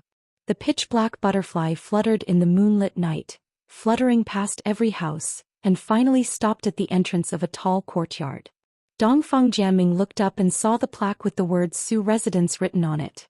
He suddenly became suspicious. How did this fragrant butterfly come here? "Your Highness." The guard captain looked at Dongfang Jianming inquiringly. "Knock on the door," Dongfang Jianming ordered coldly. "Yes." The guard captain immediately went to knock on the door. When the servants of the Su residence saw that the crown prince had come in person, they quickly welcomed him in. The Su clan's patriarch was in seclusion, so his son Su Junqing personally came out to greet the crown prince. He asked in surprise, "Your Highness, why did you come so late at night?" Dongfang Jianming's face was black and he didn't say a word. He raised his finger and the fragrant butterfly immediately flapped its wings and flew into the front yard of the Su residence. Finally, it stopped at the door of an alchemy room. Dongfang Jianming rushed in and opened the alchemy furnace. He saw a drop of lavender amethyst grass medicinal liquid lying inside. "Su Junqing, why is my amethyst grass in your alchemy furnace?" Dongfang Jianming pointed to the alchemy furnace and asked sternly. He collected all the amethyst grass in the city and picked out the best ones to soak in Thousand Miles fragrance before putting them back in several big pharmacies. He wanted to find out who took in that kid. But he didn't expect it to be the Su clan. "Your Highness, this subordinate is wronged. This subordinate has never seen this amethyst grass." Su Junqing hurriedly cried out. Few people usually came to this alchemy room. He didn't know how this amethyst grass came out. Could it be that this amethyst grass grew legs and ran to your alchemy furnace?" Dongfang Jianming's expression was fierce as he said, "I was wondering how that kid could escape from the soldiers' encirclement. It turns out that you're the one who helped him." "Your Highness, this subordinate is wronged." Su Junqing knelt on one knee and cupped his hands to Dongfang Jianming. "In order to help you get the treasure map, this subordinate gave up his wife and son. How can I betray you for a brother-in-law who is full of hatred for this subordinate?" Dongfang Jianming thought of the ruthlessness of killing his wife and family and gradually calmed down. Thinking about it carefully, he felt that this matter did not seem to be done by Su Junqing. He was not that stupid. Dongfang Jianming personally reached out to help Su Junqing up and comforted him. This king was anxious and spoke harshly. "Junqing, don't take it to heart. This subordinate doesn't dare." Su Junqing made a wronged and touched expression. Dongfang Jianming patted him on the shoulder and said with a sigh, "The treasure map is of great importance. You can understand it even without me saying more. You must catch that brat as soon as possible. He won't live for more than a few days with the soul-detaching spell. It will be troublesome if he dies. This subordinate understands, Your Royal Highness. Please rest assured that this subordinate will find him as soon as possible." Su Junqing nodded repeatedly, but in his heart he was secretly cursing Dongfang Jianming for speaking after the fact. He had already said that the kid surnamed Yi was not afraid of death. It was useless to threaten him with the soul separation. In the end, Dongfang Jianming didn't listen to his advice and blindly commanded from the side, allowing the kid surnamed Yi to escape. "Junqing, work hard. This empress will not treat you unfairly." Dongfang Jianming smiled and then pretended to casually mention, "I heard that your aunt has been grounded by Master Yi recently." "Yes, Xianxia has been begging us to help her mother for the past 2 days. But her father is at a critical juncture in his secluded cultivation. As a junior, I can't say anything to my uncle. It's really difficult." Su Junqing sighed and then sincerely said to Dongfang Jianming, "Your Royal Highness, please do Xianxia a favor for the sake of our Su family's loyalty to you. That girl has always been deeply in love with you. You've been ignoring her recently. She's so sad that she can't even eat. Xianxia, this silly girl. This king has been too busy recently, so I didn't have time to see her. How could she let her imagination run wild?" Dongfang Jianming's face showed a doting expression and said, "If that's the case, then this king will go see her tomorrow and have a good chat with Master Yi. In any case, Xianxia's mother is also the mistress of the Yi family. Even if she did something wrong, a little punishment is enough. Your Royal Highness is right. Su Junqing showed a smile of understanding. But you still have to investigate the matter of the purple serene grass. Dongfang Jianming's face turned serious. Your Royal Highness, rest assured. This subordinate will definitely give you an explanation. Su Junqing also wanted to know who was framing him. Just when Dongfang Jianming and Su Junqing turned hostility into friendship, Yi Jiuge was preparing to steal the purple serene grass in the Crown Prince's residence. The Crown Prince's residence was usually heavily guarded, but Dongfang Jianming had just taken away a group of expert spirit guards. Now the security was very relaxed. Yi Jiuge secretly took out the purple serene grass and successfully refined it into an antidote. The medicinal liquid was a rich purple with the unique fragrance of the spirit grass. It was undoubtedly the genuine product. After she put it in a small jade bottle, she went to the east room to show off. See, this is the antidote that I made with great effort. Yi Jiuge shook the small jade bottle in his hand and explained the process of making the antidote. In the end, he said with regret, unfortunately there was not enough time. The method of framing the Su family was not clever enough. I guess the Crown Prince will not be fooled. When the beautiful slave heard the two words Su family, his eyes flashed with a fiery light. He reached out to grab the small jade bottle. What's the hurry? Yi Jiuge patted his hand and said, I can give you the antidote, but after you take the medicine, you must explain everything to me clearly. If you agree, then nod. The slave nodded without hesitation. Yi Jiuge then stuffed the jade bottle and a piece of cotton cloth into his hand. Spit it into the cloth later. After the slave drank the medicine, his beautiful and cold face suddenly turned purple. He opened his mouth and spat out mouthfuls of black blood. Yi Jiuge waited for him to finish vomiting, then poured a cup of tea for him and asked, Can you speak? Yes. The slave's voice was unexpectedly pleasant to hear. What's your name? How did you become enemies with the Su family? Yi Jiuge asked while cleaning the poisonous blood. My name is Yi Yu. Yi Yu slowly explained where he came from. He came from a very famous assassin family. 30 years ago his grandfather accidentally got a treasure map. Since then he was chased by people from all walks of life. He had no choice but to live in seclusion with his family in a mountain forest in the suburbs. He didn't know if it was because of the heavy killing intent of being an assassin, but the descendants of the Yi family were very poor. In Yi Yu's generation there were only him and his sister Yi Yunji. Yi Yunji was 5 years older than Yi Yu and had the aptitude of a gold spirit root. She was gentle and kind. Although she also practiced the family's secret skill, she could not bear to kill. Moreover, she yearned for the world outside the mountain. One day she sneaked out of the mountain when her family was not there. Unexpectedly, she created an ill-fated relationship.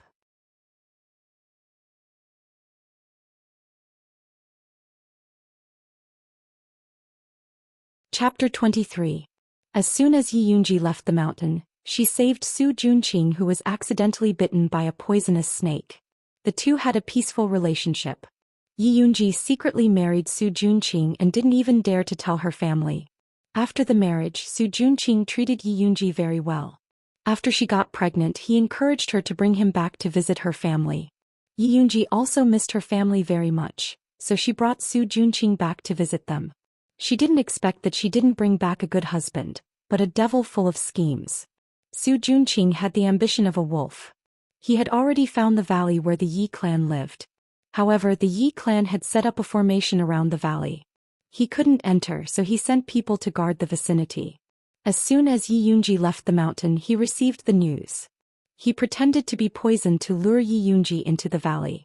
Yi Yunji told Su Junqing the way to enter the valley without any doubt.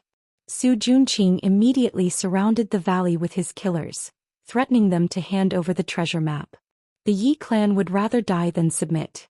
Only Yi Yu was captured alive and forced to drink the soul separation poison. The guards saw him sleeping all day and relaxed their vigilance. Yi Yu took the chance to escape, but he didn't expect to faint halfway and be picked up by the slave leader to be taken to the slave market. He escaped the imperial guard's search and was finally bought by Yi Jiuge. Yi Yu's beautiful eyes became bloodshot when he talked about his family being killed. Deep hatred spread across his face. Your family was killed by Su Junqing. What about your sister? Yijioga asked. I don't know. I haven't seen her since I was captured. Yiyu's eyes were cold and filled with hatred. If his sister didn't trust a thief, she wouldn't have brought about the extermination of her family. Women. Yijioga couldn't help but think of a famous saying.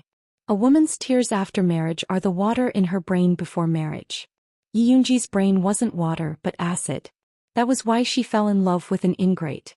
Lady Yi, the hatred of my family is absolutely irreconcilable. As long as you can help me get revenge, I'm willing to give you the treasure map. Yi looked up at Yijioga. He believed that an apothecary who could cure the soul separation poison would definitely help him get revenge. I'm guessing your treasure map isn't complete. Yijioga raised his brows. If the treasure map was complete, why would the Yi clan hide it and not search for the treasure? Now that her grandfather's whereabouts had yet to be found, Yi Yuxuan was eyeing her covetously. She really didn't want to get into trouble for a useless treasure map. To be honest, if this treasure map wasn't something that Dongfang Jianming and the Su family couldn't forget, she wouldn't even look at it.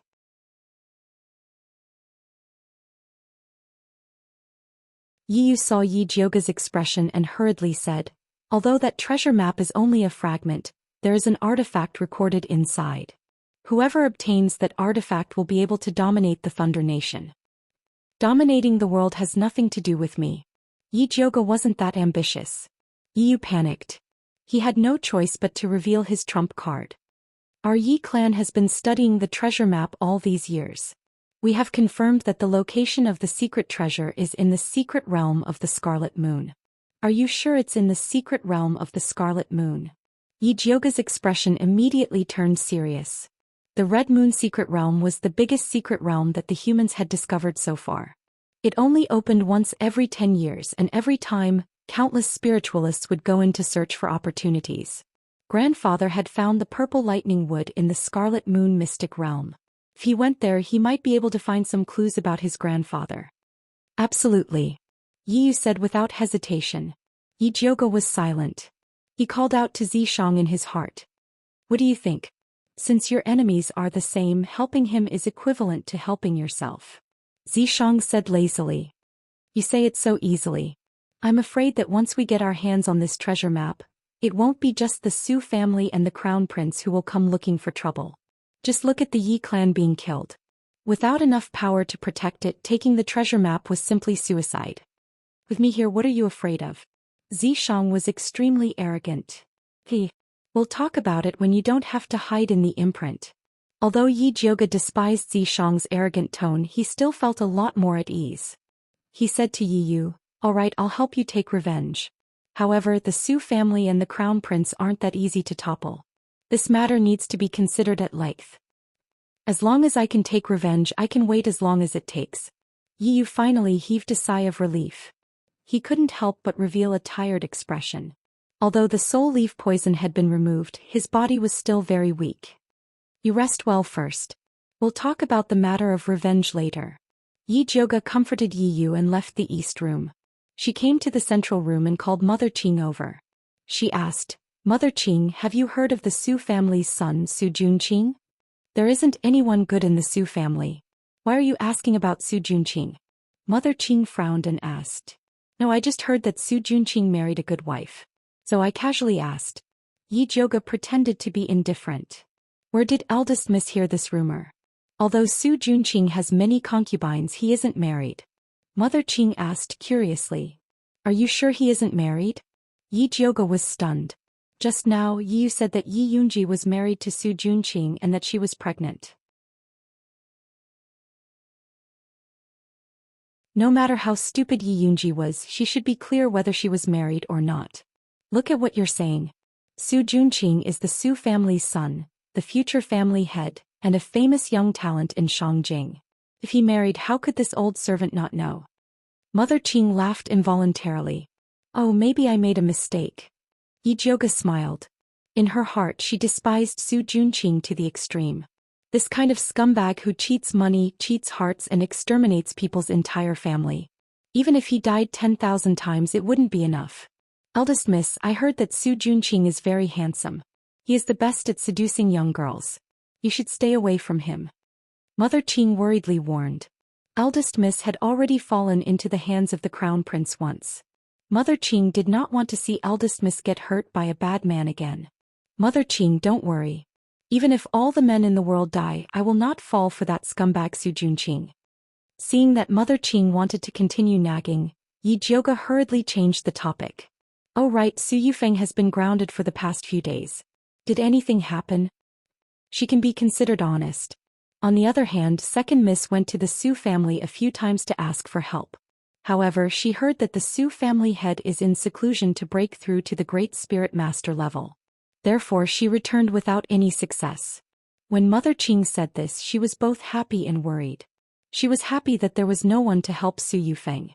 She was worried that if the Su family had succeeded in breaking through, the Su family would rise to another level. At that time Su Yufeng would be even more proud. Just as Yi Jiuge was about to comfort Mother Qing, Zhenju walked in a panic and said, "Eldest Miss, something bad has happened."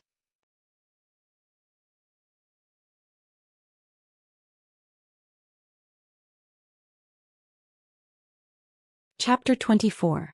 Why are you so flustered? Don't you have any manners? Mother Qing scolded in displeasure. Although Zhenju was loyal, she was lacking in rules. Even after being trained for a long time, she still didn't make much progress. After being scolded by Mother Qing, Zhenju suddenly shrank. Seeing her like this, Mother Qing got even angrier and said snappily, "What news did you get? Hurry up and say it." "Yes," Zhenju quickly said, "Master has removed the confinement order of Madame." "What removed?" Mother Qing was surprised. "I heard that His Royal Highness the Crown Prince personally came to plead for Madame. Now he is going to ink garden with Master." Zhenju said the news she heard in full detail. "What I'm afraid of really comes." Mother Qing was a little anxious. The little servant girl she brought back hadn't even finished her apprenticeship. How could Su Yufeng be released? Yi Jiuge sneered. Although she knew that Su Yufeng couldn't be grounded forever, a dignified crown prince running to someone else's backyard and pointing fingers, wasn't that too big of a face? "Eldest Miss, what should we do now?" Mother Qing asked anxiously. "What are you afraid of? She has just been released from confinement. It's impossible for father to immediately let her manage the house.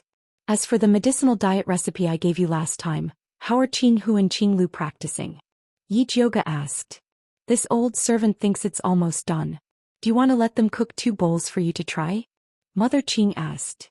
"Sure." Yi Jiuge hadn't tasted the cooking of the 2 servant girls. Mother Qing immediately went to pass the message. It just so happened that Qing Hu and Qing Lu were also practicing. Soon they came over with a bowl of heart-nourishing snow lotus soup. The white and transparent soup was served in a white porcelain bowl. It exuded a faint fragrance.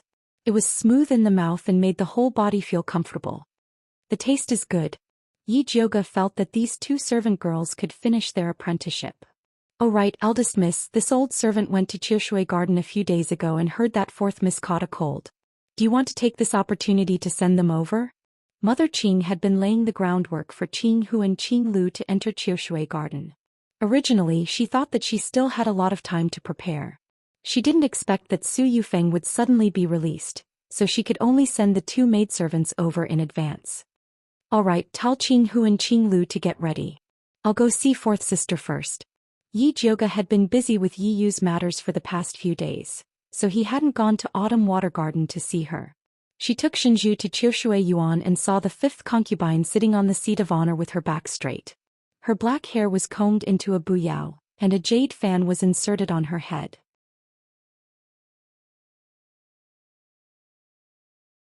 She was wearing a begonia brocade robe made of cloud-flowered satin, and her face was covered with makeup.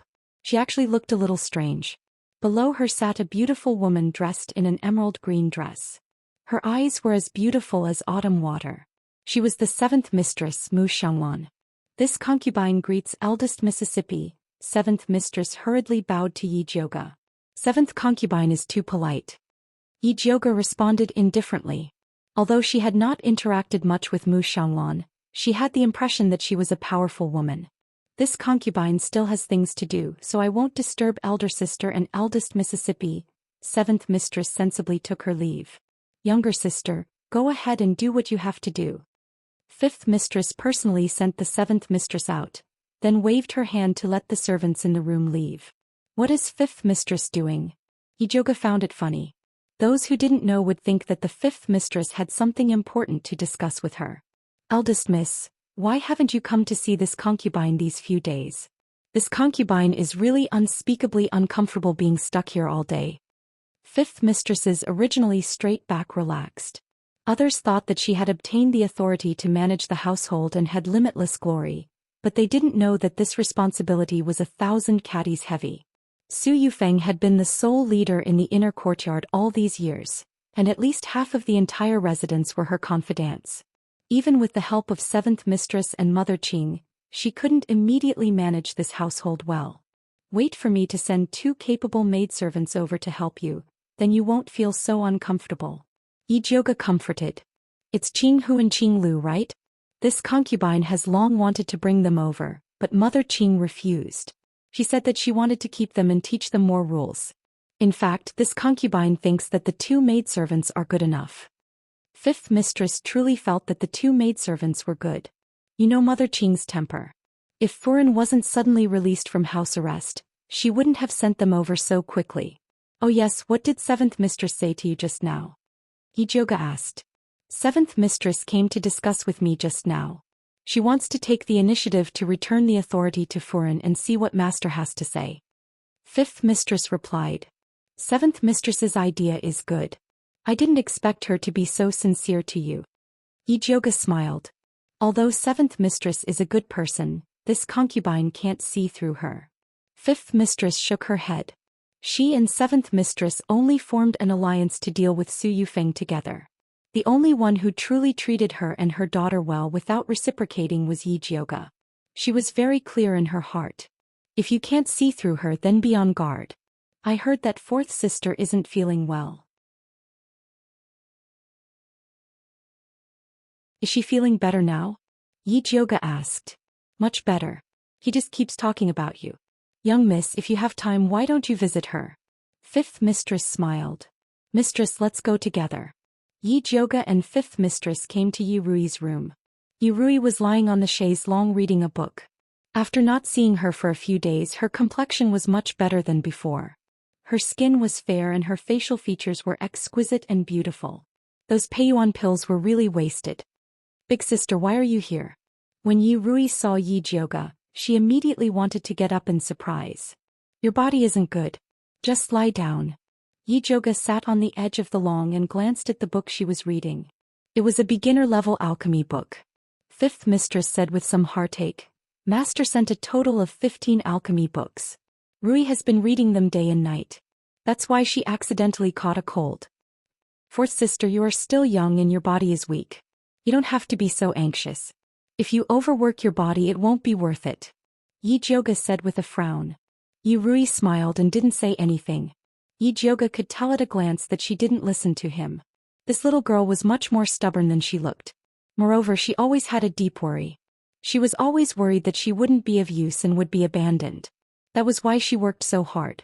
In the end, Yishuan was too inhumane. He used his daughter as a tool. Just as Ijoga was thinking about how to persuade Yurui, Mother Chiu came to report. Fifth mistress, young miss, second miss and young master Su are waiting in the front hall. They want to visit young Mississippi. Which young master Su? Fifth mistress blinked and didn't react for a moment. It's second miss's cousin, the legitimate son of the Su family, young master Su Junqing. Mother Chiu lowered her face to hide the contempt in her eyes. She didn't even recognize the young master of the Su family. Fifth mistress was really not presentable.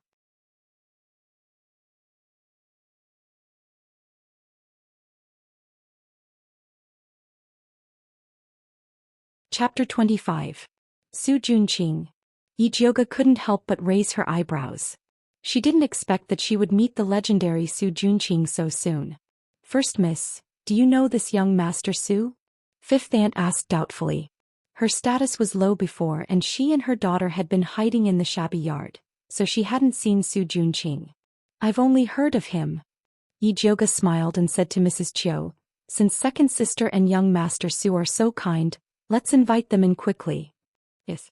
Mrs. Chiu bowed, but she was very disdainful of Ijoga. She couldn't sit still when she heard of a handsome man. She was really fickle. Not long after, Xianxia came in with a tall and handsome man.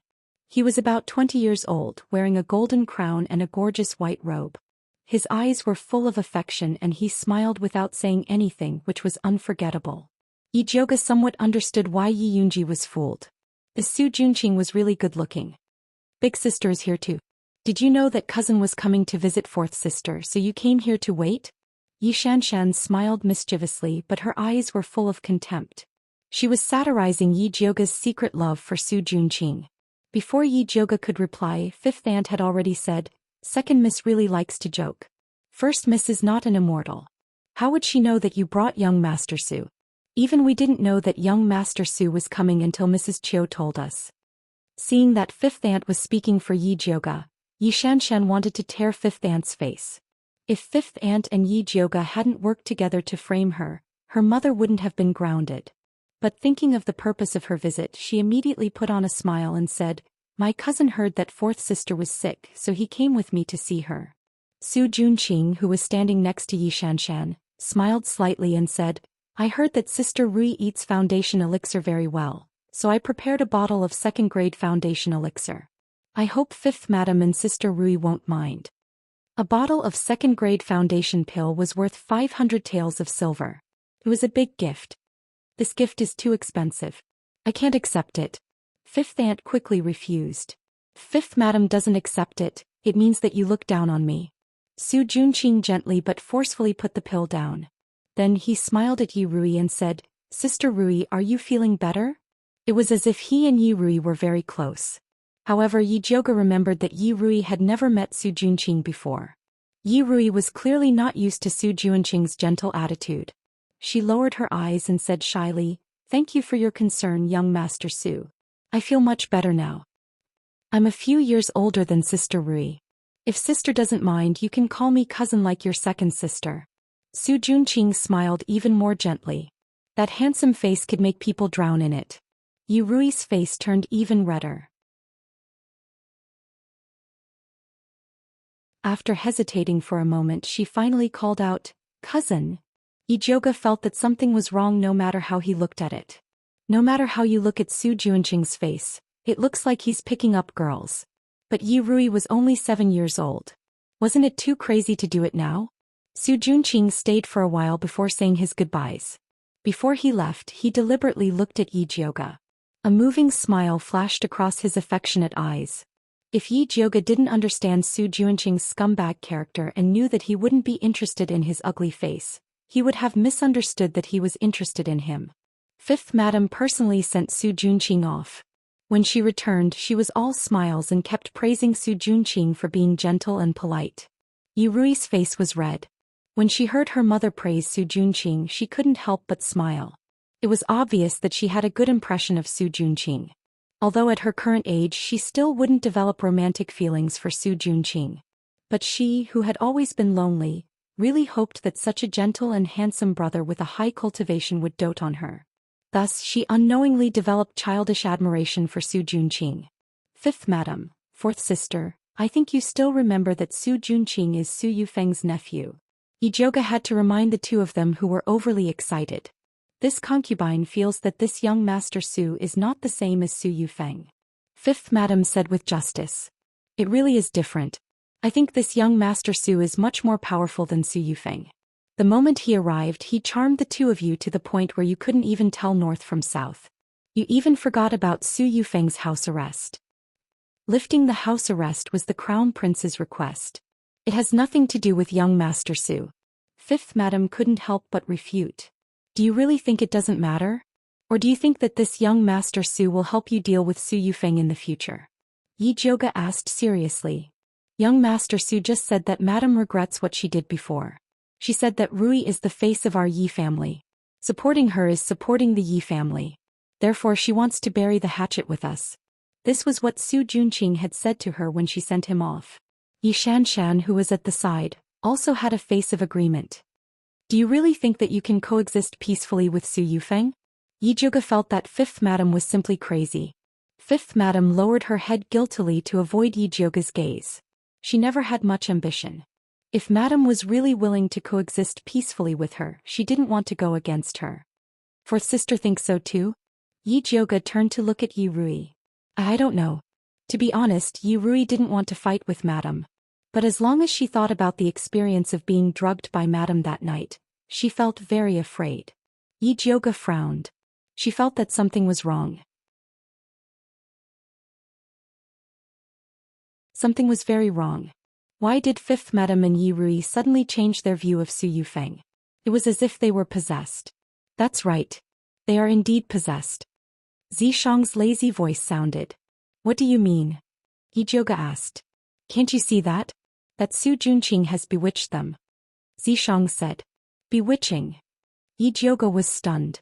How could a spirit practitioner like Su Junqing practice such a crooked method? His bewitching skills are not shallow. These two women have been bewitched by him. If you continue to quarrel, it will only deepen the effect of the bewitching on them. Zishang said. Then how can we get rid of it? Yi Jiuge quickly asked. When we go back we can give them 2 pills to clear their minds and detoxify them. Zishang replied. That's good. When Yi Jiuge heard that there was a way to get rid of it, her heart immediately calmed down. In fact, the reason why the mother and daughter were so easily bewitched was because they always held on to the hope that Su Yufeng would let them go. Since that was the case, then let them have a good taste of Su Yufeng's methods. Otherwise, when they came to Autumn Water Garden, they would be blinded by wealth and be unable to distinguish between good and bad. However, this Su Junqing's bewitching skill was too powerful. Fifth Madame and Yi Rui actually fell for it the moment they met. Then could it be that Yi Yunji was also harmed by his bewitching skill and told him the route to enter the Yi clan's valley? You're tuning in to the Zhou Xian's Legacy YouTube channel. Don't forget to subscribe and join us on this journey to catch the most captivating stories.